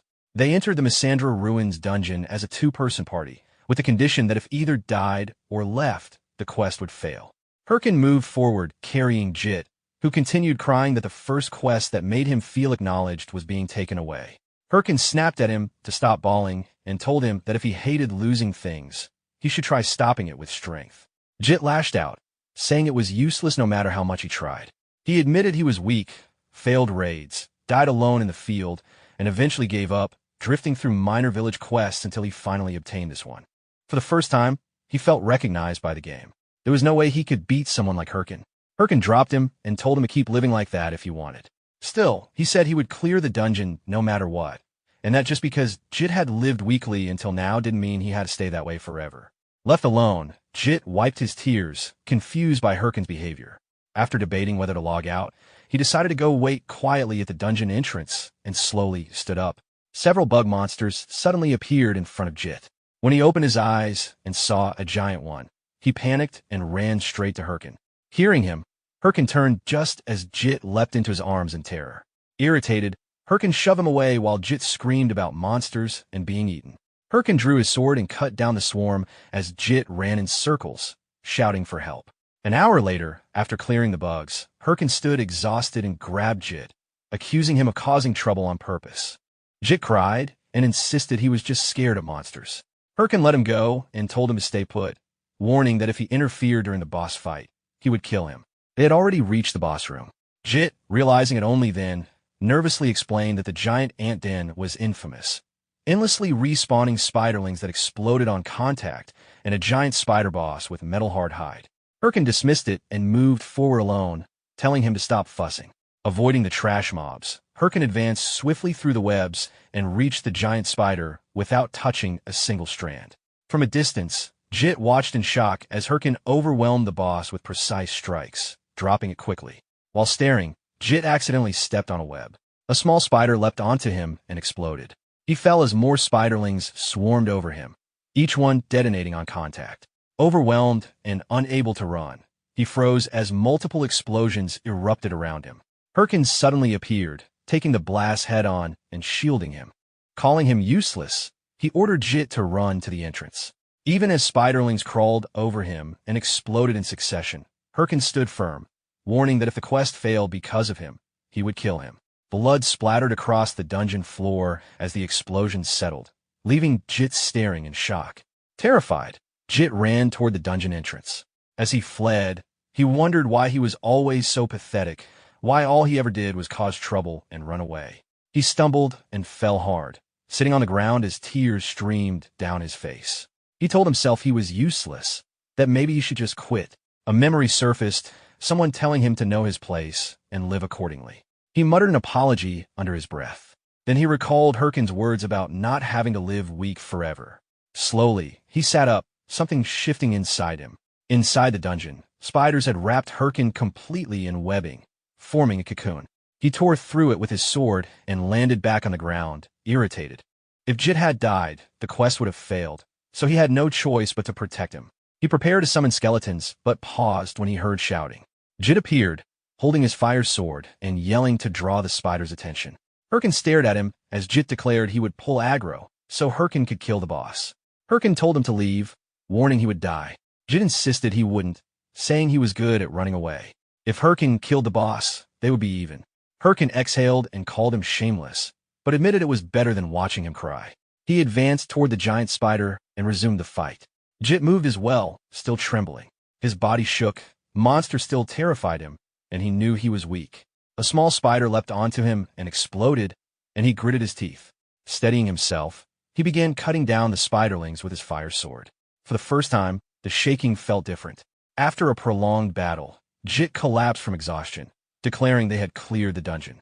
The system confirmed the completion of the Misandra Ruins dungeon. As he lay there, Jit reflected that even if he had only done the grunt work, he had still cleared it. Maybe he had grown a little. Suddenly, a group approached from behind and ambushed him. One of them remarked in surprise that the two of them had actually cleared the dungeon. The man pressed a knife to Jit's neck, commenting that they had more skill than expected. Hearing the voice, Herkin turned. The stranger tightened his grip and spoke casually, while Jit winced. Herkin looked at him coldly and asked what he was trying to pull. The man told Herkin to hand over the Dispel Block Field title, saying that if he refused, he would die. Jit suddenly bit the man's hand and shouted not to give it away, insisting they had worked hard to clear the quest. Before he could finish, the man punched him, sending him to the ground. Grabbing Jit by the collar, he told him to understand his situation and bow his head. Jit spat in his face and said he did not even feel pain, that compared to the spiders earlier, his fists felt like cotton. Enraged, the man drew his knife to stab him. Herkin spoke up, mentioning the title. Both of them looked at him. Jit stared in shock as Herkin said he would hand it over, but only if the man beat him and took it himself. The man laughed, questioning what Herkin could do alone. Before he finished, skeletons appeared and eliminated his companions from behind. The man turned in shock as Jit stared, confused about where the skeletons had come from. Recognizing the summons, the man realized Herkin was the Hahom Mask, the solo ranker with guild-level combat power. He questioned why someone like that was there. Herkin placed a hand on his shoulder and told him it was none of his business, ordering him to hand over everything. Soon, a cry echoed through the dungeon as Herkin defeated him and took his war watch. As they exited, Herkin muttered that nobody's always caused trouble. Jit watched him, realizing he was not just a slightly strong player but a named ranker. He hesitated, then bowed again and thanked him for saving him and clearing the dungeon together. He admitted he would never have cleared the quest, physically or mentally, without him, and said he would be going. Herkin stopped him and told him to take the title. Jit was shocked, saying he did not deserve it. Herkin replied that he needed at least that much if he did not want to keep getting beaten up, and asked if he planned to continue playing. Jit broke into tears and said he would work hard. As Herkin walked away, he asked if he was crying again. Jit insisted it was just a runny nose. Herkin sat on a stone bridge, stretching. He felt more comfortable dressed like this. Keeping a low profile because of the bounty had been pointless. Still, it was not a waste. Jit, the quest man, was a named player who specialized in collecting rare quests. He would be useful later. He recalled Jit thanking him for the title, then dismissed the thought. He was not sure Jit would truly become a proper quest man. In any case, the blocked field was now cleared. He stood and looked toward the nearby city. It was time to get serious. His real goal, the beginning of Chapter 2 of the main quest, was ahead. It was time to enter the cursed territory. At Ricky Town Plaza, a black-haired boy arrived with a map, amazed at the newly unlocked area and the crowded streets. A blonde girl tapped his shoulder and told him to focus. Everyone there was competition. She pointed out members of Ares, Triple Wing, and even Hydra. Word had spread that the main quest continued here, and all the major guilds had gathered. The boy wondered if a no-name guild like theirs could survive. A voice told them to move. They turned and saw Hahom Mask. The crowd stirred, recognizing him as the one who unlocked the field and cleared everything solo. Herkin looked at the crowd, thinking they had come sniffing around after hearing he cleared the blocked field. Then he overheard rumors that admins were boosting him, that someone was pulling strings. He ignored it, telling himself he reached this point with pure skill. More voices spread new gossip, that he was Celine Che's pet, that the Thunder Queen threatened anyone who touched him, that he was involved with Chev from Red Bulls, that top guild masters were fighting over him. Irritated, Herkin grabbed one man by the mouth and told him to shut up, insisting he was nobody's pet or lover. As the man tried to speak, Herkin grew angrier and demanded to know who started the rumor. Before it escalated further, an NPC of the Secret Order, Sarabo, stepped in and told him to stop causing a scene before an important mission. The crowd gasped at Sarabo's appearance and fell into murmurs. Herkin released the man and realized this was truly the main quest site. The quest was about to begin. Sarabo announced the start and explained that the cursed territory was where the source of corruption once conducted experiments. The monsters and even parts of the land were cursed, and the first objective was to lift those curses. Herkin recalled what he knew before regressing. Sarabo was supposed to assign the retrieval of Voodoo Chimera, a manageable cursed monster whose spawn location and countermeasures he already knew. He waited for the name. Sarabo declared the target, Evil Eye. Herkin froze.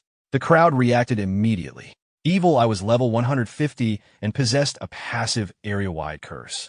People questioned how they were supposed to defeat it. Sarabo clarified that not everyone would participate. Only 4 teams would be given the chance to hunt Evil Eye. Shock spread through the crowd. Someone asked what would happen to the rest. Sarabo answered that those who could not join would no longer be part of the mission. The crowd protested, realizing it meant they could not continue the main quest. Sarabo dismissed objections and told anyone dissatisfied to leave, then wished them luck.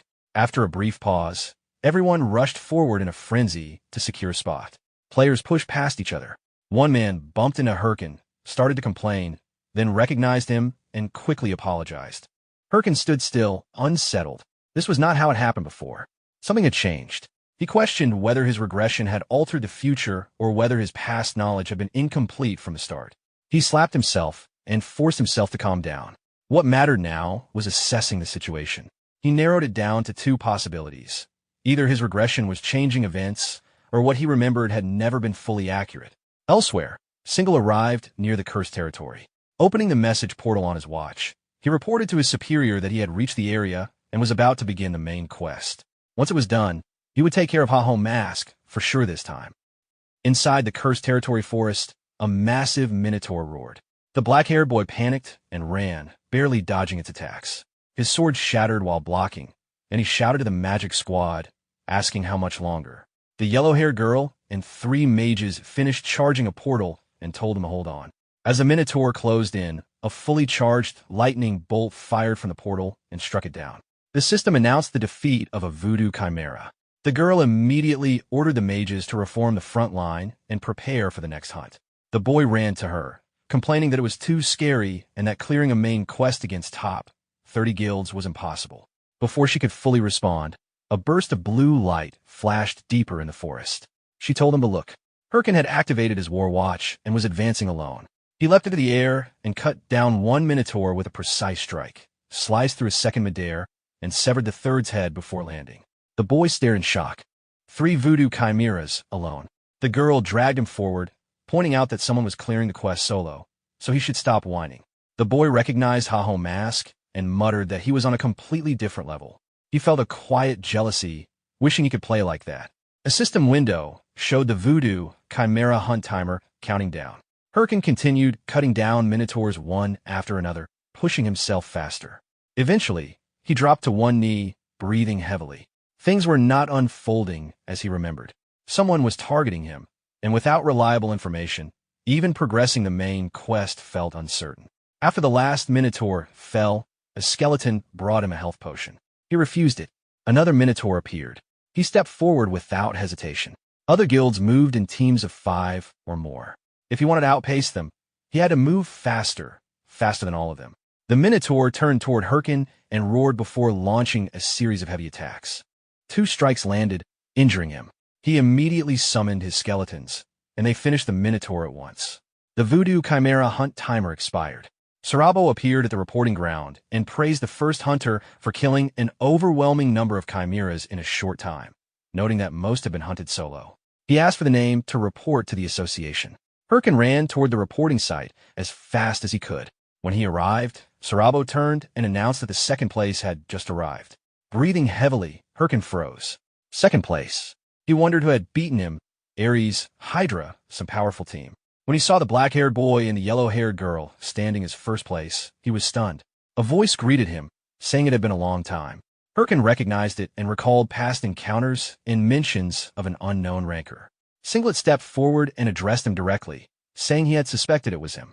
Without warning, Herkin swung his sword. Singlet blocked the strike.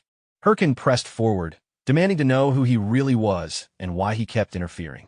Singlet calmly replied that the one interfering was not him, then drove a kick into Herkin's chest. The blow sent him crashing into a tree. He coughed, blood spilling from his mouth. Singlet raised his sword and pointed it at him, formally challenging Haho Mask Herkin to a one-on-one duel. If he won, Herkin would give up progressing the main quest there. Herkin glared back in anger. Singlet waited for an answer. Herkin glared at him and accepted the duel without hesitation. Seeing the growing crowd, Singlet suggested they move elsewhere. They relocated to a quiet area and stood facing each other. Singlet stared at him, recalling the humiliation he had endured because of Haho Mask and the mockery he received after failing before. He decided he would settle it here.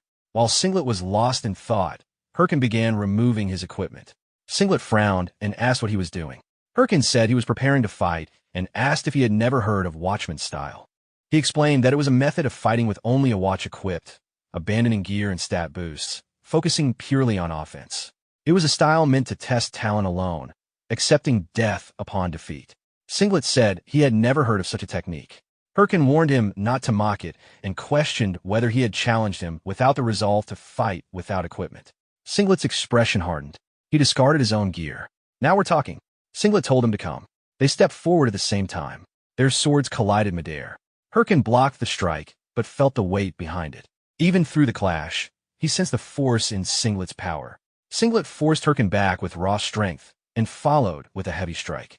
Herkin blocked and countered, but Singlet slipped aside and said it was too slow. A clean blow sent Herkin crashing to the ground. Looking down at him, Singlet mocked his resolve. Herkin steadied his breathing. It wasn't just level or stats.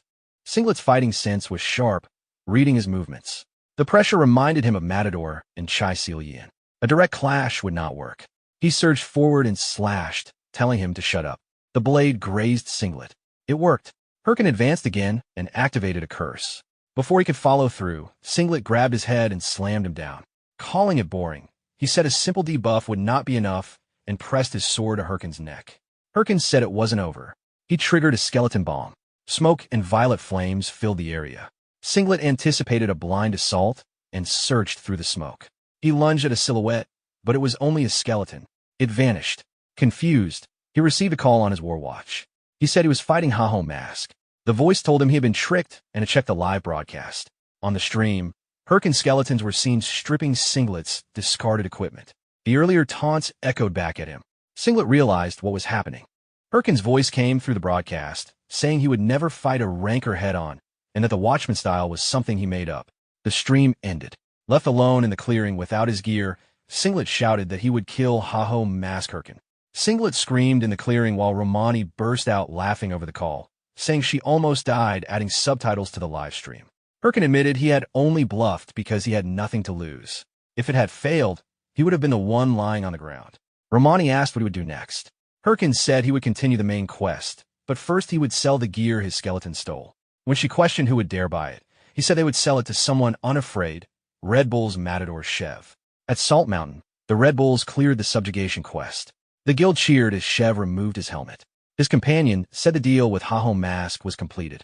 Chev replied he needed equipment anyway. She questioned whether buying that particular gear would drag them into trouble. Chev laughed, saying a little thrill made things interesting. Suddenly, an attack exploded behind him. Chev blocked it effortlessly and swung his sword, sending the attacker back. It was Chai Seal-yin. He asked what brought the Thunder Queen there and whether this was a declaration of war. Seal-yin told him a hand over the gear Haho Mask sold him, saying only he or she would dare buy equipment with such a clear source. Since Herkin did not contact her, he must have gone to Chev. Chev thought she was like a ghost. He asked what she intended to do. She told him to refuse the deal and back off, saying it now belonged to Stormhunter. Chev replied that Haho Mask contacted them first and laughed, asking if that struck a nerve. Chai Seal-yin's expression hardened. She told Chev to stop laughing or she would kill him. Chev only laughed harder, thanking her for the rare sight, but refusing to give up the deal, saying he needed the gear as well. When she grew angrier, he added that he might be able to help her in another way. At the same time, Hirkin received a gift in his inventory. Romani informed him it was from an anonymous sponsor. He questioned who would send custom gear for free. Romani avoided the answer and instead asked about his ideal type, saying the sponsor was curious. Hirkin awkwardly replied that he had never thought about it. Maybe someone who liked him. Romani hinted there might be a chance, then abruptly ended the call. Hirkin found it strange, but decided not to dwell on it. After selling the stolen gear, he prepared to proceed with the main quest. Sarabo gathered the qualified teams and announced them. No Oppi Family, Haho Mask, Hydra Main Quest Special Team, and Triple Wing First Squad. He explained the next mission: defeat the Voodoo Chimera variant, the Evil Eye. The team that defeated it would receive a ward charm capable of dispelling curses, granting access to the entire curse territory. Hirkin immediately understood the value of the reward. With it, they could freely investigate areas tied to the main quest. Defeating the Evil Eye was possible, but taking first place against raid-specialized guilds would be nearly impossible. Sarabo finished the explanation and ordered them to move out. The teams rushed toward the hunting grounds. Hirkin remained still for a moment, thinking that if that was the case, only one method remained. Nearby, the yellow-haired girl worried aloud that they barely defeated the Voodoo Chimera earlier and stood no chance against the Evil Eye. The black-haired boy suggested giving up. At that moment, Hirkin approached them and told them it was too early to quit, asking them to spare him a moment. The commander of Hydra reminded his team not to repeat their mistake from Chapter 1. This time, they would not let anyone steal the quest. They were to move to the Evil Eye's habitat and eliminate any competitors on sight. From a distance, Hirkin observed them. Soon after, the black-haired boy ran toward Hydra's path, fell to the ground, and cried out for help, saying he could not continue. Watching from a tree branch, the Hydra leader recognized him as the lucky rookie from earlier. Assuming he was being chased, he decided it did not matter. Competitors were to be eliminated. Hirkin appeared nearby and casually remarked that kids these days lacked grit. The yellow-haired girl arrived, pulled the boy up, and helped him walk. The boy complained about being stuck with someone like Hirkin. She replied it was because of a scam contract. A short while earlier, Hirkin had proposed an alliance. He told them they wanted to clear the main quest, but lacked the strength to defeat the Evil Eye. He could defeat it, but dealing with competitors was troublesome. If they helped eliminate the competition, he would take down the Evil Eye for them. The yellow-haired girl questioned how they could trust him. Hirkin asked what alternative they had. After thinking, she agreed and told him not to betray them. He replied she should say that to herself. When she asked how they were supposed to eliminate competitors, he said they did not need to worry, they were just bait. Later, they entered the cursed altar field and reached the Evil Eye's habitat. Hirkin commented that he found it faster than expected and asked why the atmosphere felt so gloomy. Exhausted, the yellow-haired girl shouted that it was because of him.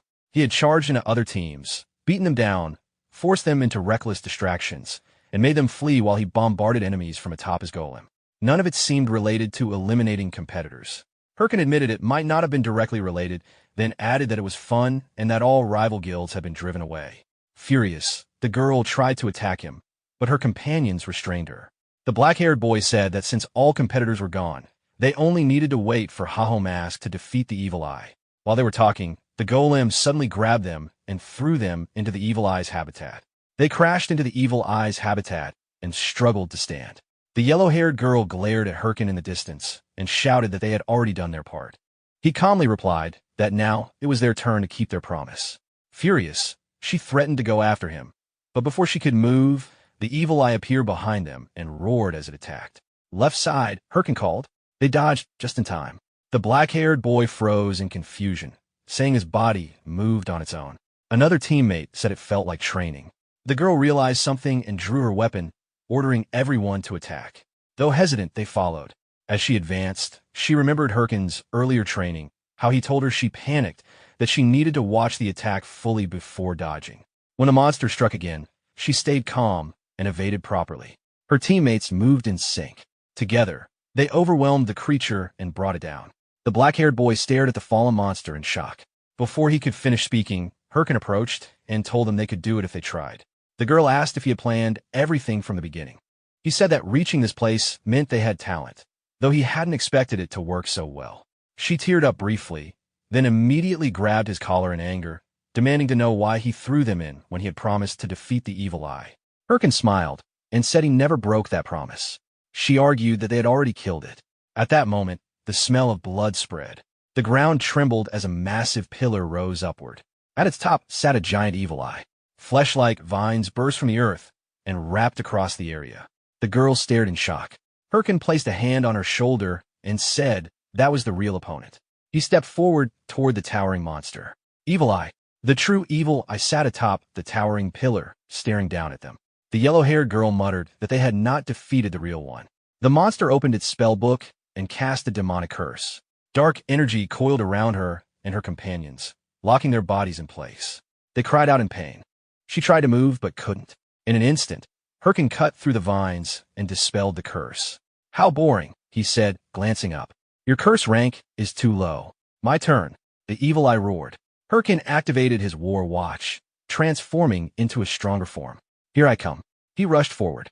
Vines shot toward him, but he sliced through them without slowing. The monster chanted again. As Herkin advanced, it suddenly bound his leg. Petrification magic. A hidden circle had been placed in his path. Above, the Evil Eye formed a massive sphere of condensed energy. Herkin smirked. If it wanted to trap him and fire from above, he would answer the same way. He hurled his sword forward. The two attacks collided midair. The monster's spell shattered under the force, and Herkin's strike pierced through, slamming into the Evil Eye. A massive explosion engulfed the altar. From below, the yellow-haired girl stared in disbelief as the pillar collapsed. The Evil Eye was defeated. The quest for subjugating the altar's master was complete. Amid the fading smoke, Herkin stood calmly, satisfied. Herkin examined his armor. The skeleton set performed better than expected, recreating nearly 70% of his pre-regression movements. With all parts equipped, occupation-related stats increased by 132, all stats by 150, and skill cooldown and mana consumption were reduced by 10%. It responded instantly, like a machine tuned to his instincts. With this, the main quest no longer felt threatening. He moved lightly, satisfied. Suddenly, the black-haired boy rushed over and jumped at him, followed by two teammates. They hugged him tightly, saying they thought he was going to die when the petrification magic hit. They praised the way he dodged and finished the Evil Eye, saying it felt like watching a movie, and asked him to train them again. Irritated, Herkin shoved them away and told them to get off. Elsewhere, a white-haired man watched the live stream of the battle. Haho Mask defeated Evil Eye, he said. He addressed Singlet, asking what he thought. Singlet began to apologize, but the man cut him off, reminding him that interfering with the main quest had priority over Haho Mask. He questioned why he should keep a tool that disobeyed orders and told him to reflect. Singlet pleaded for another chance, but the man warned him not to defy him again and ordered obedience. Singlet bowed and accepted the command before leaving. Mikkel asked what they should do about Haho Mask. The white-haired man ordered increased surveillance. Haho Mask was progressing too quickly, and his moves were too precise, almost as if he already knew the main quest scenarios. Mikkel said that was impossible. The man explained that Warlord's main quest was generated in real time by the AI, MIA, based on player activity. Even so, they would investigate. They needed to find out what methods Haho Mask was using. Herkin entered a ruin-like structure with his skeletons. Dust filled the air, making him cough. He muttered that whoever designed a place like this had poor taste. A notification appeared. He obtained the titles Catacomb Visitor and He Who Awakens. He confirmed he was at the right place, the catacombs. Observing the area quietly, he signaled his skeletons to move. It was time to finish the final part of Chapter 2 of the main quest. A moment earlier, Sarabo had handed him a curse protection amulet, allowing safe travel through the cursed territory. Sarabo explained that although Evil Eye was defeated, traces of the corrupt one likely remained. Herkin was to investigate Haben Castle, find evidence related to the corrupt one, and return. The reward would be Sarabo's trust. Herkin accepted and left, ignoring the main entrance. The real evidence, he knew, was in the castle's outskirts basement, the catacombs. If he cleared it quickly, he would finish Chapter 2 before anyone else. Moving through the underground paths, his skeletons fought skeleton wolves efficiently. He encouraged them as they advanced, cutting down wave after wave. Experience points accumulated steadily. Satisfied with their performance, he urged them to move faster. At this pace, the catacombs would be cleared in no time. 30 minutes later, however, the winding paths began to confuse him. He paused, wondering if they had already passed the same corridor before. 1 hour later, Herkin kept running through the catacombs with his skeletons, convinced he was on the right path. 3 hours later, 8 dead and blocked him. He struck the wall repeatedly, frustrated that the rout wasn't appearing. Time was slipping away, and other guilds would eventually catch up. He regretted not bringing a mage for detection magic, but he refused to share this opportunity. One of his skeletons tapped his shoulder. They had laid down their equipment and pointed at it. Irritated, he ordered them to pick it up and calmed himself. Anger wouldn't solve the maze. A notification appeared. He had obtained a new title, and his stamina increased. Confused at first, he soon understood and laughed. He advanced deeper and entered a large chamber. A massive skeleton warrior stood ahead and demanded to know who disturbed its rest. Before it could finish speaking, Herkin punched it and told it to be quiet. The skeleton tried to protest, claiming it had once been a commander, but Herkin kept striking it, venting his frustration over the maze. The skeleton roared and cast a spell, summoning an army of skeletons around them. It boasted about its forces. Herkin glanced at the army without concern. Disappointed, he summoned his own skeletons using a skull fragment and told them to rush forward. His skeleton army charged toward the enemy forces as the two sides collided. The giant skeleton watched in shock as the two armies clashed. Its forces were pushed back immediately. Herkin said it was obvious. His skeletons copied his movements, carrying the combat sense of a former ranker. An army built only on numbers could not compare. The giant skeleton grew furious, but before it could react, Herkin pointed out its footing. Skeletons were already climbing over its body. It tried to command its army, but they no longer responded. Panic set in as more of Herkin's summons overwhelmed it. Herkin said its army was simply too weak. The giant skeleton shook them off and charged, declaring it would finish things itself. But before it could strike, Herkin's skeletons cut it apart. Its head rolled to Herkin's feet. He looked down and calmly praised his summons. They bowed. Later, the footage of the battle spread online, drawing massive attention and reactions. Many were shocked by the scale of his summons and questioned the balance of necromancers. Matador Shev watched the video and paused it. His companion noted that with control like that, Herkin did not need a guild. Shev said it was even better than a guild. Unlike groups, he had no risk of casualties. He explained how Herkin manipulated the enemy's aggro, forcing them into disadvantageous positions within seconds.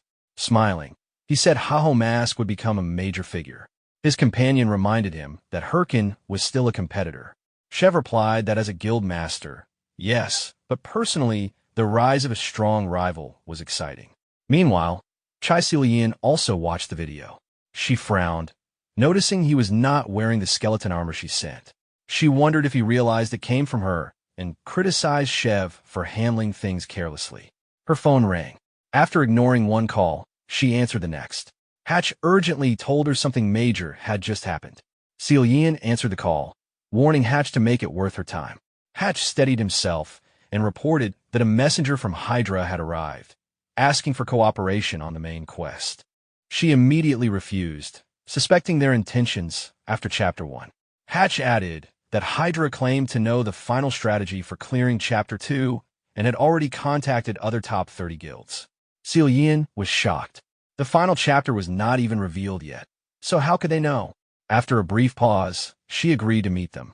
At Hydra's in-game hideout, members gathered as confirmation arrived that the Thunder Queen would attend. Some mocked her attitude, while others spoke of repaying the humiliation of losing the previous chapter. An orange-haired member thanked a man in white and green armor for providing the information that gave them this opportunity. The man replied that choosing Hydra had been the right move and suggested they watch their revenge unfold. Elsewhere, Herkin presented a stone emitting dark energy to Sarabo. Sarabo reacted immediately, covering it and warning him never to reveal it to anyone. When Herkin asked what it was, Sarabo explained that the crest belonged to the third prince of the Hyben Kingdom, Bayan Din of Northland, a respected figure who supported the Raiders Association. Herkin questioned why such a crest would be found in the catacombs. Sarabo admitted he did not know, but if the crest was there, the prince was likely connected to the corruption. Herkin was shocked, but inwardly relieved. The main scenario had not changed. Despite recent deviations, the core remained the same. He resolved to take the final chapter and secure his position. Sarabo then instructed him to go to Ahimbri. Herkin, still lost in thought, asked who that was. Sarabo clarified it was his master, Grand Magi Ahimbri, also part of the Secret Order, and that his opinion would be important. A quest window appeared, directing him to visit a Himbri. Hirkin stared at it, irritation rising. He did not want to meet him. Hirkin arrived at a Himbri's place and handed over the stone. A Himbri examined it calmly and said he had expected this, though he hoped it was not true. Hirkin noticed the lack of surprise and pointed out that Sarabo had reacted very differently. A Himbri explained that if the prince truly was behind the corruption, the situation would become dangerous. Not only was the power of corruption strong, but opposing him could mean making an enemy of the entire kingdom. Hirkin replied that he would just have to become stronger. A Himbri then presented a skill book. A notification appeared, Skill Book, Life Vessel. Hirkin immediately recognized its value, an ultra-rare necromancer skill not even available on the market. He reached out to take it, but a Himbri pulled it back. He said something this valuable would not be given for free. Hirkin sighed and asked what he needed to do. A Himbri named the price, 10 million gold. Hirkin froze. That was nearly all his savings. He protested, calling it absurd, but a Himbri insisted it was worth even more elsewhere. Hirkin tried to walk away, saying he would not buy it. A Himbri let him go, then began describing the skill, how it could revive him even with a single drop of blood, how it could turn battles completely in his favor, and how it would lead to power, fame, and dominance. Hirkin stopped. After a moment, he turned back. Soon after, he handed over a pouch of gold. A Himbri accepted it with a satisfied smile.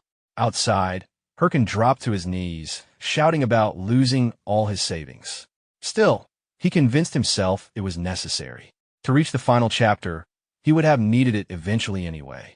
Still sweating and on the verge of tears, Hirkin tried to convince himself it was an investment. If he kept grinding nonstop, he could earn the 10 million gold back. A call interrupted him. He answered reluctantly. It was Pitbull Singh. Singh asked for help hunting a black tree. Hirkin refused at first, but when Singh mentioned the reward, a purification circlet that could sell for any price, his attitude changed immediately. He agreed. At the beach, Hirkin found Singh surrounded by elf girls enjoying themselves. Irritated, he walked up and punched him, demanding an explanation. Singh calmly said he was just relaxing and began explaining the situation. Earlier, while attempting to hunt the black tree, Singh was interrupted by a group from the Big Smile Guild. They declared the forest as their territory and warned him off. When Singh protested, they threatened to burn down the forest and destroy nearby elven villages if he resisted. Realizing a top 30 guild could actually follow through, Singh retreated. Later, even after formally requesting permission, they refused again, clearly enjoying the situation. That was why he called Hirkin, hoping his reputation might help. Hirkin laughed. He already found Big Smile irritating, but now he had a reason. He said he would help thoroughly. Back in the forest, the Big Smile Guild leader complained about being bored and joked about tormenting Singh.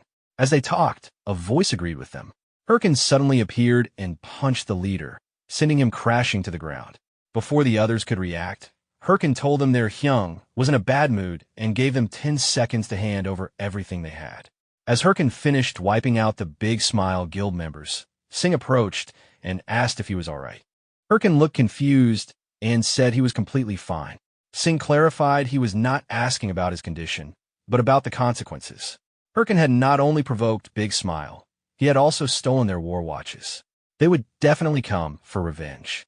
Hirkin stood up and said that made things better. More enemies meant more war watches. Singh called him insane and warned him again as they left, but Hirkin brushed it off.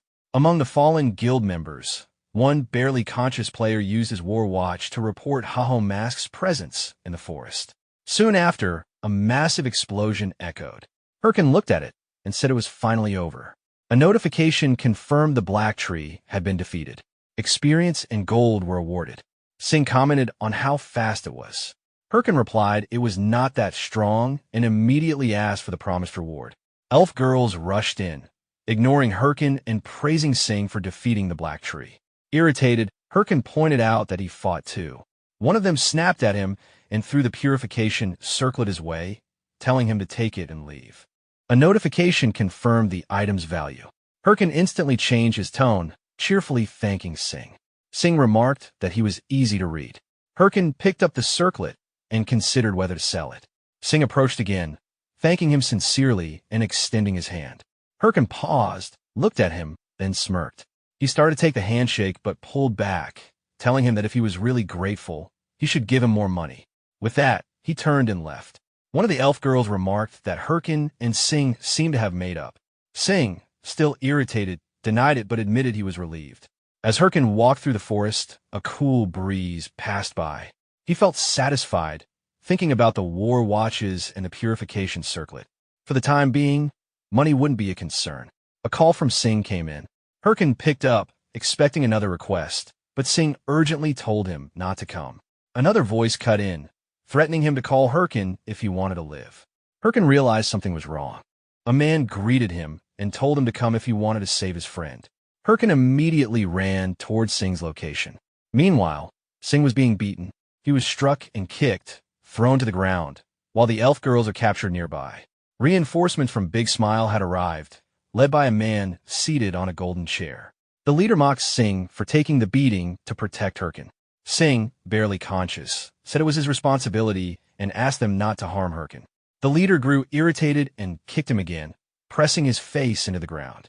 As another blow was about to land, Herkin suddenly appeared and leapt in with a sword strike. The leader flinched, but Sing blocked the attack himself. Herkin landed, confused. Sing told him to leave, saying he could handle it. The guild leader laughed, mocking Herkin. Recognizing him as Apollo, now an officer of Big Smile, Herkin's irritation grew. Herkin asked what was going on. Apollo casually explained that Sing was taking the punishment meant for Herkin, insisting it was his own decision after asking for help. Apollo grabbed Sing and continued provoking Herkin, offering to release Sing if Herkin took his place. Herkin's anger rose further. Apollo declared himself someone born with everything, money, power, and fame, and said everyone once feared him. Then he recalled the moment everything changed when Herkin's video of defeating Big Smile spread online. Watching it and reading the comments, Apollo had grown furious as people laughed at him. He swore to repay that humiliation.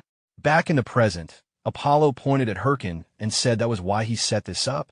Herkin remained calm and asked if this was why he had taken a hostage. Apollo stepped on Sing and said Herkin's arrogance forced him to exploit a weakness. He noted how quickly Herkin came running after Sing's call, then kicked Sing again, saying that if not, he had simply found a new toy. The guild members laughed. Despite his anger, Herkin stayed still and thought it through. The rational choice was to leave. They were not close enough for him to risk himself, and stepping in would only make Sing more valuable as a hostage. Sing had chosen this himself. As he hesitated, a memory surfaced, someone accusing him of being no different, someone who would run the moment things turned against him. Apollo, watching him remain still, assumed he was hesitating. Another guild member recorded everything, confident that no matter what choice Herkin made, the outcome would ruin him. At that moment, Herkin moved. He swung his sword and cut down a nearby guild member instantly. Everyone froze in shock as he stepped forward and said he had thought it over. There was no reason to listen to them. He could just eliminate them all. Apollo's expression changed. He warned that if Herkin did that, Big Smile would mark him completely, and assassins would hunt him every time he logged in. With a hardened expression, Herkin asked Apollo why he pushed himself so relentlessly, cutting sleep, saving every coin, and training as if his life depended on it. Apollo ignored him and ordered his men to attack. They rushed in, striking Herkin one after another, but their attacks barely did any damage. He kept walking forward through the blows. Then he summoned his skeletons, and they began cutting down the soldiers. Herkin moved through the battlefield without slowing and said it was so he would never have to bow to people like them. Within moments, all the guild members were wiped out. Apollo panicked, unable to understand why Herkin would go this far. He tried to calm things down, but before he could finish, Herkin punched him. Herkin grabbed Apollo by the neck and told him to do whatever he wanted about making him a target, but to be ready for the consequences. He continued beating him, saying he would destroy everything Apollo had. As Apollo realized how far Herkin was willing to go, Sing freed the captured elf girls. They rushed to him, worried about his condition, but he said he was fine. Sing then looked at Herkin, who was catching his breath after the fight, and asked if he was all right. Herkin stood up and said there was no reason he wouldn't be. Sing warned him that this would cause trouble. The top guilds were already wary of him, and now he had given them a reason to act openly. He apologized, saying it happened because of him. Herkin dismissed it, saying he just refused to bow and that he hadn't stepped in to save Singh. After a moment, Singh handed him a pouch filled with gold, saying it was his entire fortune and that he should pay if he was grateful. Herkin paused, then smirked and said it wasn't nearly enough. The scene shifted. A gray-haired man slammed his fist down, furious that Apollo had gone too far. A subordinate suggested placing a bounty on Herkin, but the man shut it down, ordering everything to be covered up. He explained that Herkin already had the backing of powerful guilds, and they were in no position to start another conflict. Then he added that it wasn't necessary anyway. According to intelligence from Hydra, Haho Mask would be eliminated in the next main quest.